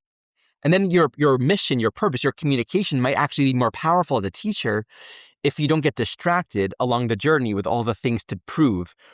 But again, I don't be discerning and don't just agree with the snake oil politician or leader that wants to convince you. There are many ways to get distracted here, whether it's your own dogmatism or someone else's shiny, come here, follow this. Stay on the path and be true to that. And that means having some discernment and being able to self-reflect. I can say yes to this opportunity. I can go to another ceremony, but there comes a point where when we add too much, it begins to take away. Yeah, absolutely. Absolutely. I think a growth edge here would be rebuilding belief based on direct experience. I think you said Mm. something like that versus ideology. So, this journey, this dissolving away of things you might have believed in, things that you have to navigate, just your entire worldview might be in focus to dissolve away. But with due time, Saturn is going to want to rebuild. I think, again, a more embodied, especially Aries, a more embodied, lived worldview or spirituality or belief in something. So ultimately, I think this could birth a more mature, lived way of living. So, because Saturn, of course, is always going to want to make us want to commit or become more disciplined and ultimately provide us with whatever lessons it wants to show us so we can become more mature there. So the question is what do you need to release or dissolve away? And if you have any moments where you lose your faith, then Mm-hmm. what do you do to rebuild that? How easy are you on yourself, or how strict are you on yourself? Because we don't want to fall into new ideologies as a shadow, because that can be a slippery slope, Mm-hmm. right? And the compulsion Aries impulse is going to want to just do something and to want to believe in something. So I think in the ninth house, I mean, ultimately, the ninth house is a great place. I mean, I don't want to say that there's like some deeper shadows there, but I mean, you can find some really strict religious order, Yeah. really strict ideologies there, really strict philosophies, just in life, generally speaking. But there's so much beauty there too. I mean, again, there's so many people. I know a few people with Aries up there, and just a restructuring and a redefining and a reimagining of how they are artists and how they're viewing the world, or in this political moment, the activism, like their new philosophy. Like there's a upsurge of like spiritual activist warriors, Mm. but in a ninth house way, you know? So, or infusing more spiritual language or whatever the case may be into like just whatever their work is. So ultimately, Saturn is going to want us to mature and become more structured, of course, in whatever it is that is not only being dissolved, but also what is being dreamed here. So yeah, it of course really just depends on the person and their story. But again, meaning, I think the word meaning can come back into focus too, because I mean, how are we rebuilding meaning in all of these houses that we're talking about, really? Because again, there is that collapse as far as that rebuilding. So if we can all focus on what it is that can keep us in that energy of rebuilding or reframing and keeping ourselves grounded, then I think that'll be, the medicine to get us through. The pastor actually in the church I went to, Yeah. he was speaking about Jesus's 40 days fasting in the Mhm. wilderness. And this actually reminds me of the signature. Going out alone, far and away by yourself, and not knowing if you're on the right path. Hmm. Like, and I like what you said, because we can doubt ourselves continuously and then jump from one path to another, Hmm. but never learn. And that, I think that's a part of the temptation of really being in solitude or really being on our own path. Like, what if we just stay there? What if Ram Dass also shared this practice? He says, his teacher said, your practice is to just follow your breath. And at a certain point, the mind's like, is it working? Or why am I doing this? And the teacher says, and just go back to following your breath. But why? That's just the thought. Go back, right? So there could be this like surrender and just trust. Trust the path, not blind faith or blind belief in it. But we have to be able to be in the unknown. And if our intuition guides us somewhere, there might be fear and hesitation and nervousness and self-doubt once we're there. But there's a deeper matured wisdom that allows us to sustain and stick with an experience, understanding that's where a lot of deeper growth comes in. Okay, so 10th house. 10th house here is about the role and the responsibilities that we inhabit in life. So this can be in our work, our career, and also just like as a society member. We are part of society and we don't just do whatever we want. We're part of the community of civilization, which is like stopping at a red light, things like that.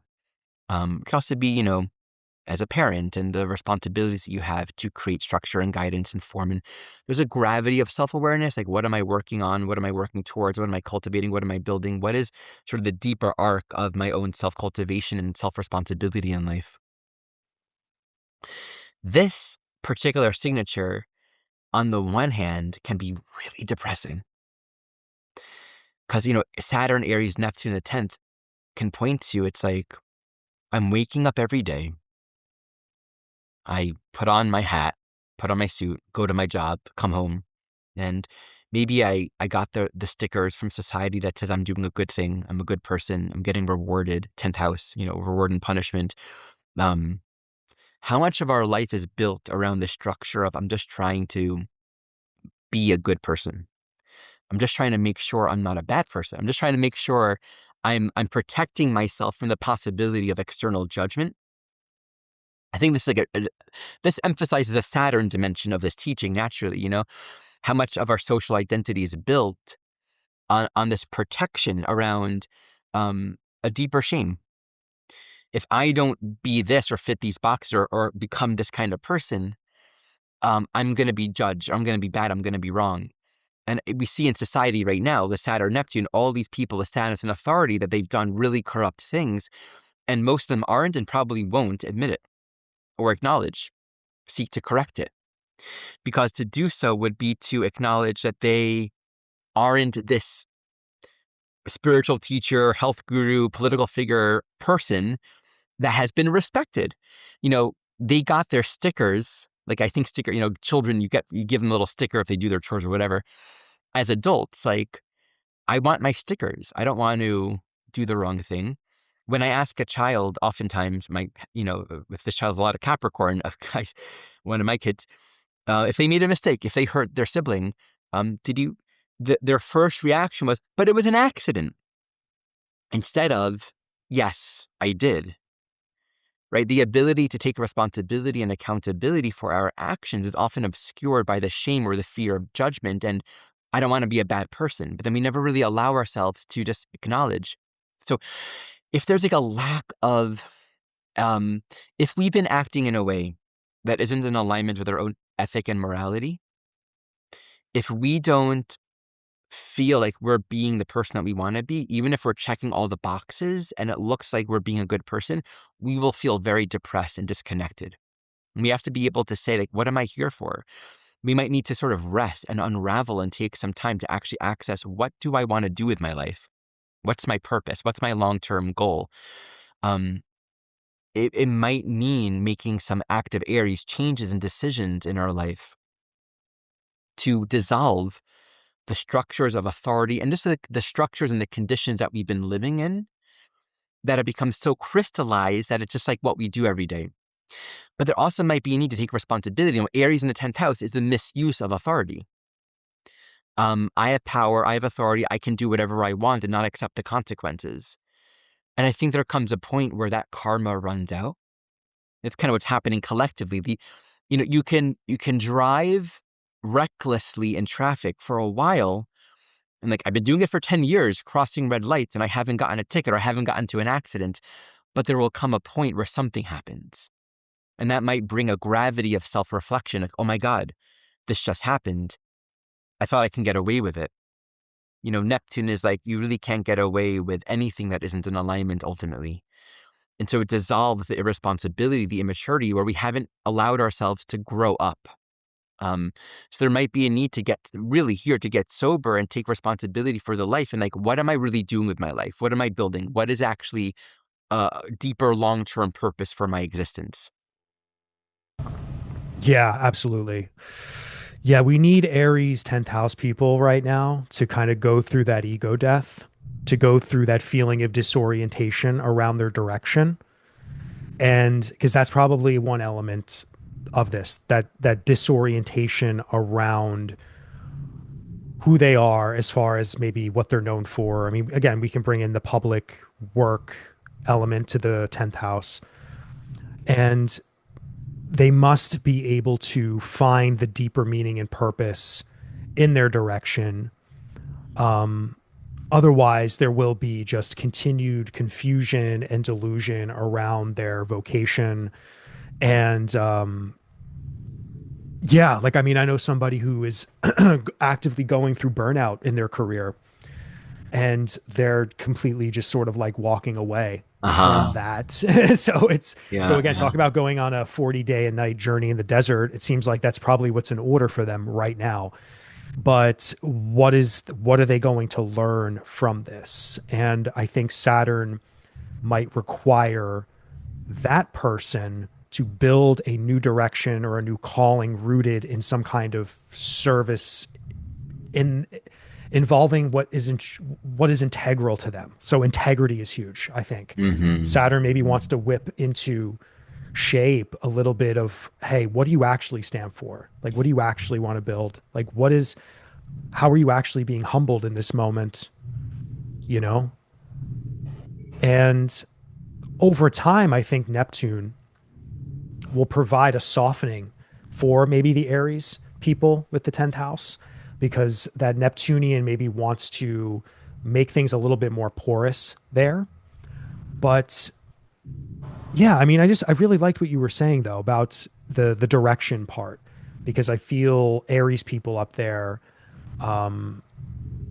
there could be like this necessity to, I think, take such impulsive direction around maybe how they've gone about their roles in life, and maybe have done things involving that without thinking so much. Right. But I feel Saturn in this moment right now, maybe speaking more to Saturn, it's really about how are we restructuring a new way of acting and behaving in that Aries impulsive type of way.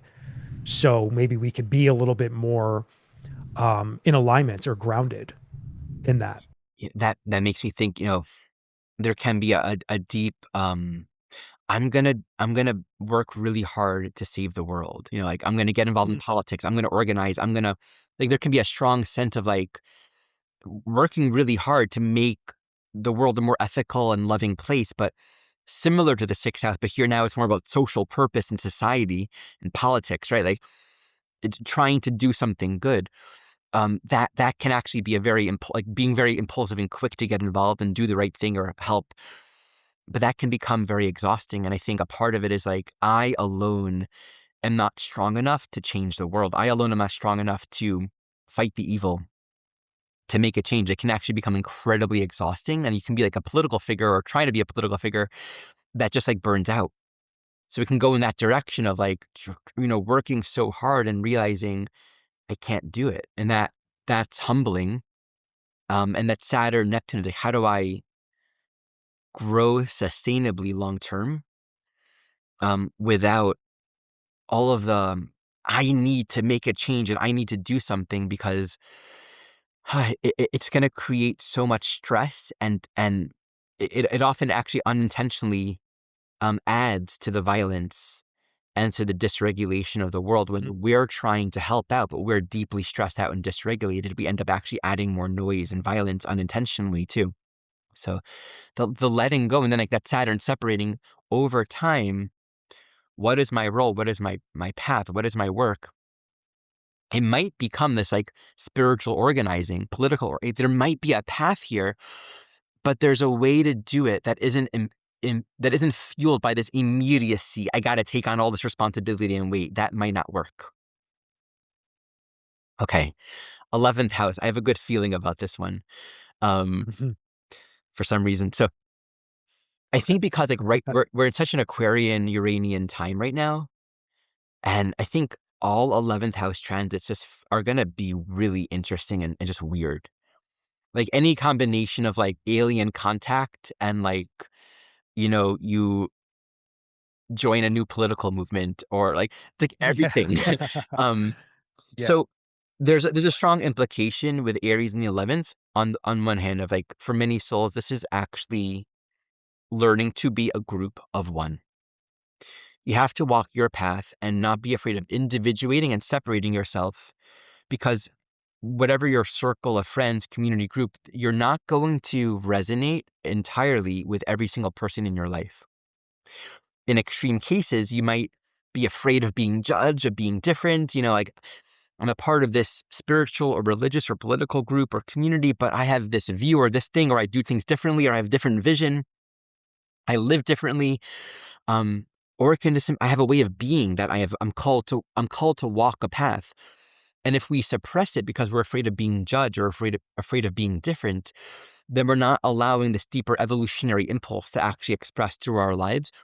People will follow us, and we're going to open up new insights, new pathways, new possibilities for humanity in the world, and maybe like transplanetarily speakingly, Mhm. if we are just ourselves. And we have to be okay with that and not look on the outside. Am I different? Are they judging me? So there might be forgiveness in letting ourselves be who we are, which then is like reflecting on the social persona that we've created, my belonging, what I'm a part of, and is it meaningful?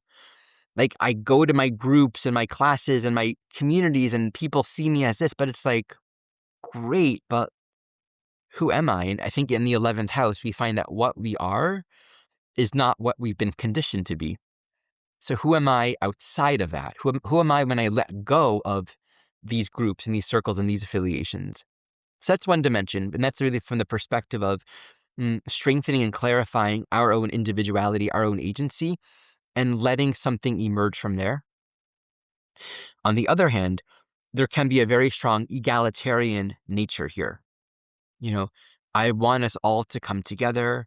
I don't want to create any kind of differentiation. I don't want to make a distinction. I don't want to separate myself from the group. I don't want to be too much of an individual. And so it's like a homogenization process of like, I, I want us all to come together, but without differentiating yourself, it can actually end up very violent. Without differentiating yourself or being willing or being okay with being courageous enough to stand out, you might be a part of movements and groups. So it's like, imagine, let's just say you're in the United States and you needed a job, and you saw a sign for, a new job offer, and you showed up, and it's like a day later, you're an ICE agent and that's your new job and you're getting paid, you're getting benefits. But then it's like, am I doing the right thing? Where you're surrounded by people that all believe in something and there's a sense of community and movement. And, when we're a part of a movement, that's when we're often at greatest risk to losing our own personality and our own agency, our own individual thinking. And especially with Saturn there, the morality of doing the right thing. And this could be applied for the 10th house too, but I think in the 11th, it really emphasizes um, doing the right thing is often clouded by the group movement. Well, everyone else is doing it, and we receive these orders, and everyone's doing these things that feels wrong, but I'm doing it because it's we actually need to be able to claim and trust a morality and a knowing of right and wrong from within, uh, and that might be really hard because that might differentiate ourselves.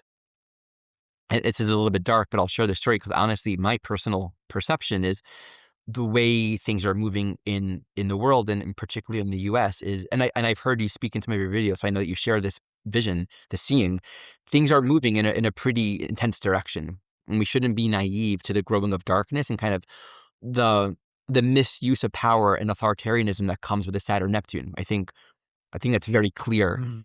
And so when the when the Nazis in that political movement were first kind of beginning, for a while, Hitler didn't speak a word. It wasn't really about Jews or anything or minorities or whatever. But when they first began receiving the orders to actually go into the ghettos and kill people, to actually get to a point where people were being directed to do that, you have to ask, like, how did that happen? Where a whole movement of people would just kind of do that? It's kind of unthinkable.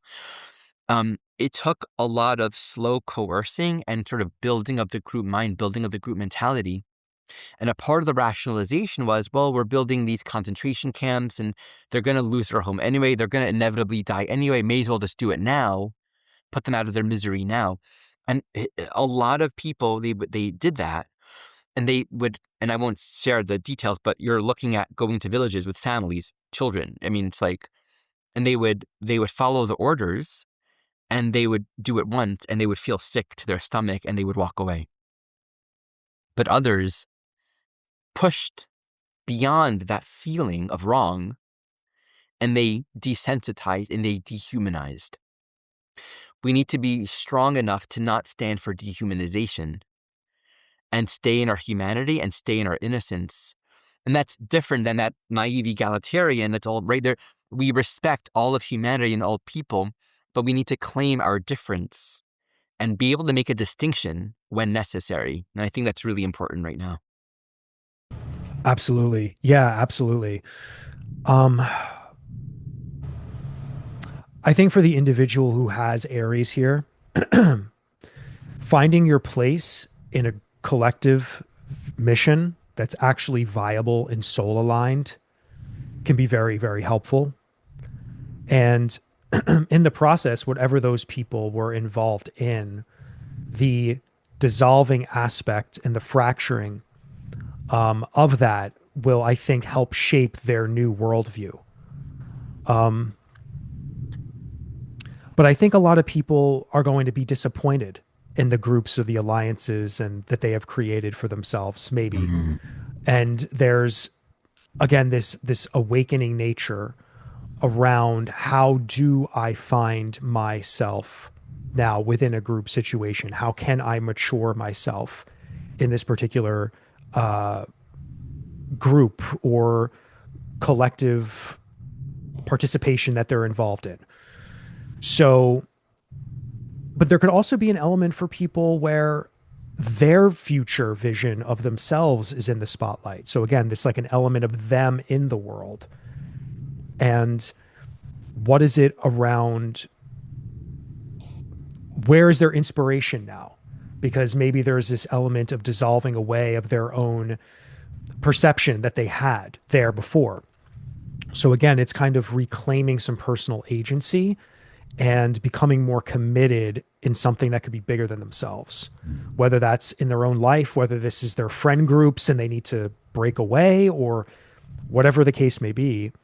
But it's, again, finding your place in a collective mission or a collective situation that is soul aligned.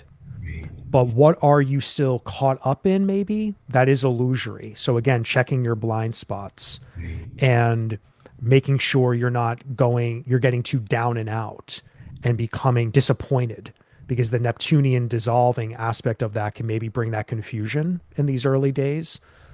But as time goes on, the maturity aspect, I think, will kick in. And again, then being rooted in something that is more meaningful and soul aligned and that you can commit to, I think could be really, really, I think that's like the most enlightened path forward for all of that.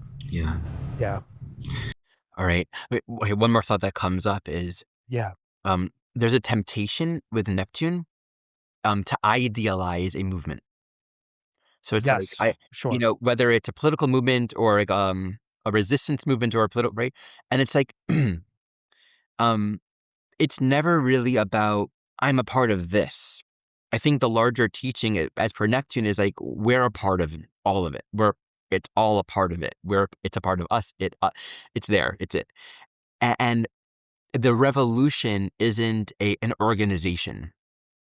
The liberation process isn't a particular political party. And I think it's so important with Saturn Neptune. It's not about another structure that's going to be the redeeming force for all of society.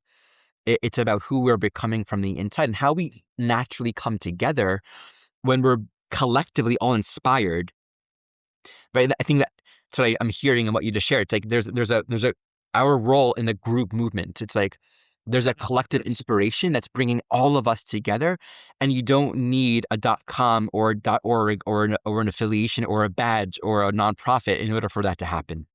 Mm-hmm. Okay, and finally, the 12th house.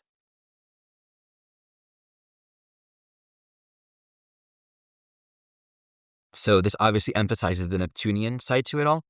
12th house deals with the question of meaning. Anything in the 12th house, on the one hand, can be where we're projecting an illusion of meaning.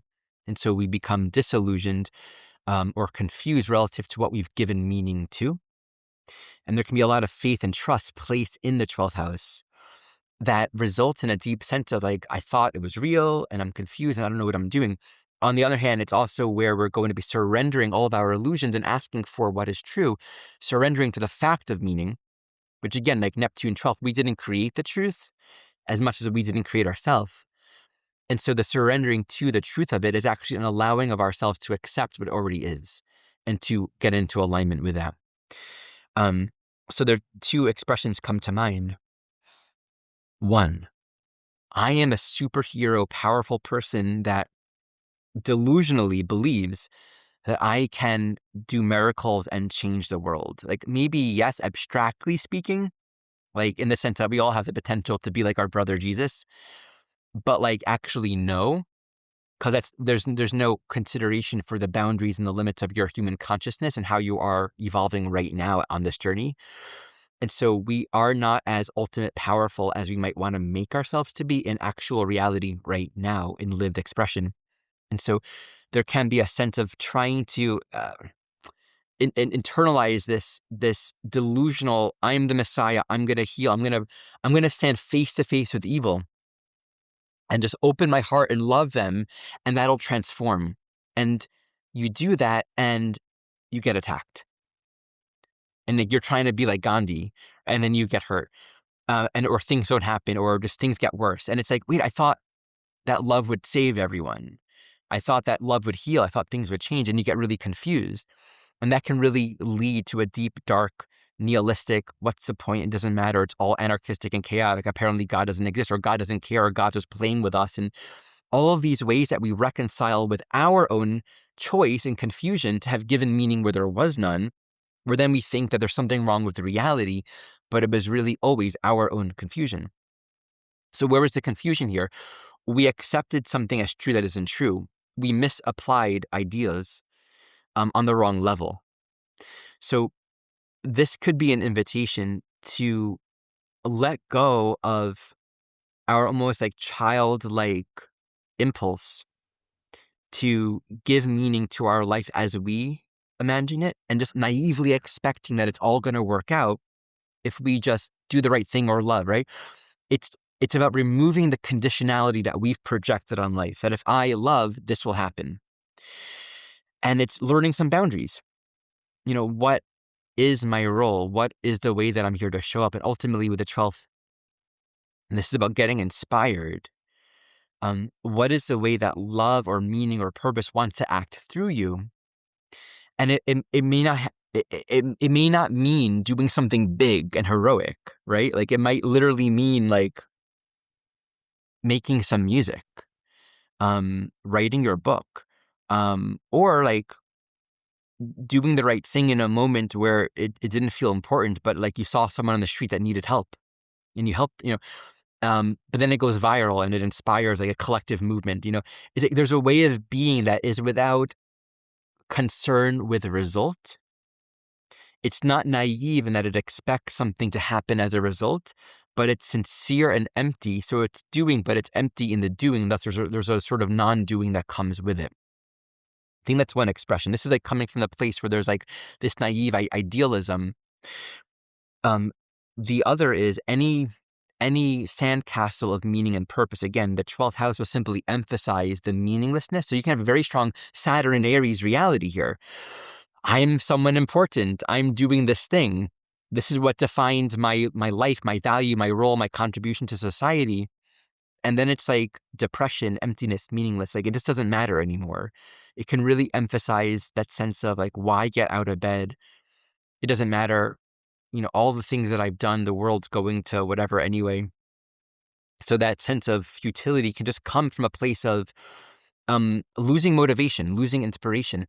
And that's a realignment. It comes back down to what is the long-term restructuring process. We might actually be called to, some of us, retreat from the world, go more within, spend more time in the inner space, literally sleeping, dreaming, being quiet, receiving instruction and guidance, and sort of a retraining process, because maybe there's a new path and a new cycle that wants to begin to clarify as Saturn separates, but it's different than how we've lived. We've been living in this illusion of somebodyness, and there's another path for us that we just have to allow to kind of become clarified in time. So I think there's more, but I'll stop there and it'll come. Yeah, no, I love that. I love that so much. And the 12th house is definitely one of those it's the most mysterious to me, I would say. The unconscious, I mean, that is where it exists. So I think you just said something about clearing or clarity.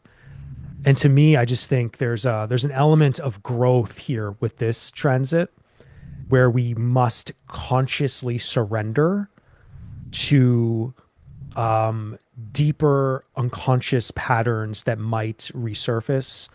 So maybe I'm taking this maybe from a more attic perspective, because again, I think there could be beautiful opportunity even in the eighth. So the 12th, the 8th, and the 6th, actually, in fact, I think for us to deal with elements of addiction, because the 6th, because it's opposite of the 12th. So again, the 6th, we want to be more embodied and show up. The 12th is where we may want to hide away, where we do want to escape. That's the shadow, I would say, of the 12th, the spiritual overwhelm.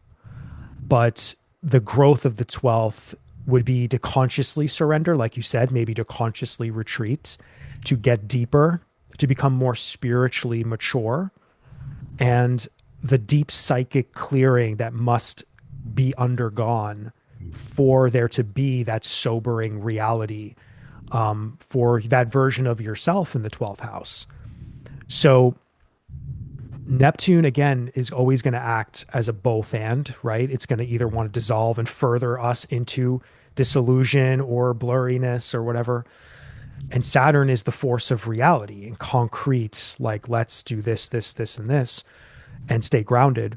But again, I think the 12th house, I mean, there's a lot, depending on the individual, a lot can come up from the depths of who we are to be dealt with.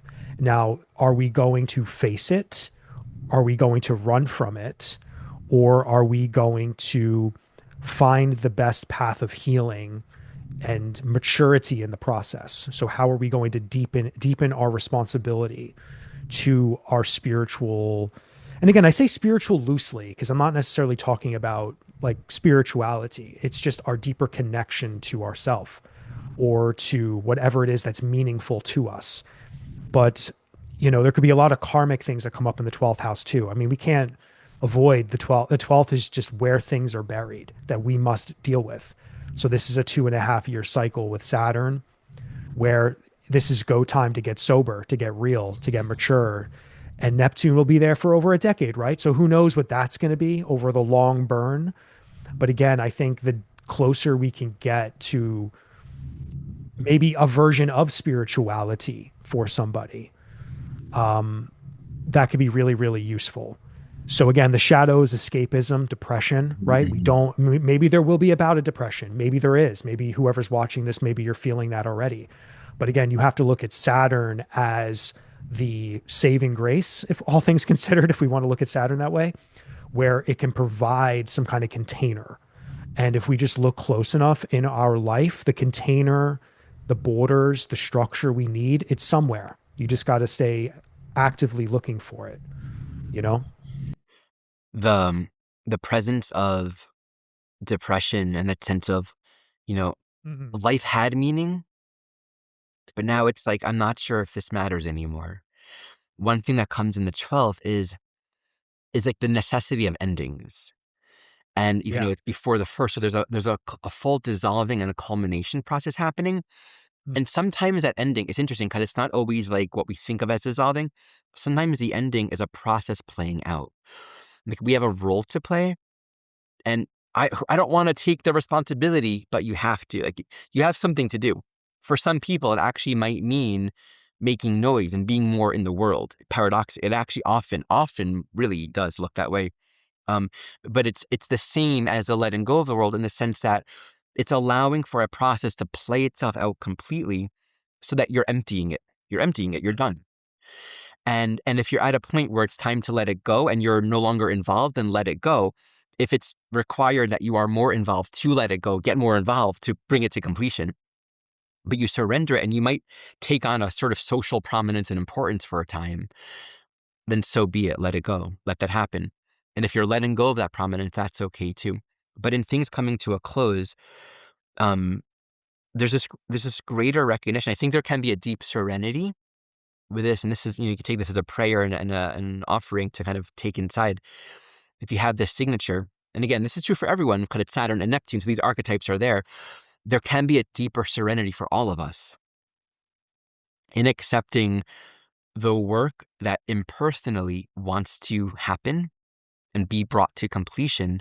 And so a new cycle can come, and that when that new cycle happens, our deepest prayer is that we're present in the moment for it, that we're not bringing the past, we're not unresolved, we're not in fear. So the prayers bring it to completion, bring me to completion, bring the work to completion, so I can feel the peace of being in the right place at the right time.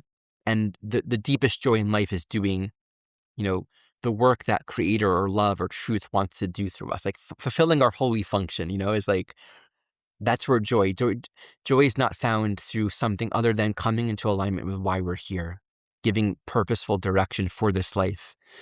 Otherwise, we're sort of grabbing at straws, trying to find meaning. But the meaning is found in being what we're here to be. So I think there can be a Love that. real deep Yeah. serenity that Love comes in that. that. All right, we made it through the 12 houses. Yes, Any we did. final notes that come to you to share about these before we bring the teaching to close? Honestly, I mean, I just feel all of us need to, again, wherever the Aries house is in your chart, to really reflect on what needs to be refined, what needs your attention for commitment and maturity.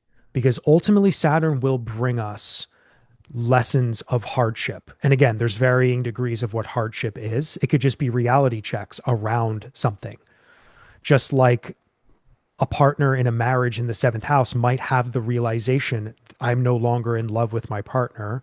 Something is dissolving. Now, what do I do about it? Or what do we do about it? So, to be very honest with yourself, so Neptune does not blur too much, where that confusion and delusion can become more than it needs to be. But again, there's also the beautiful side of this where there is an opportunity to dream something new into being. So, the dissolving always has something else there.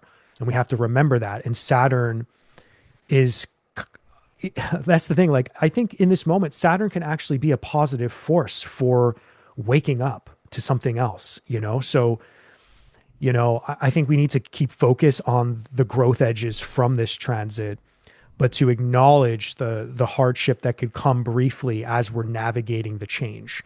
And just look at all the other transits in the sky, right, Ari? I mean, Uranus isn't even back in Gemini yet. I mean, it's just there's going to be electric You're shocks. just Everything's getting going to started. connect.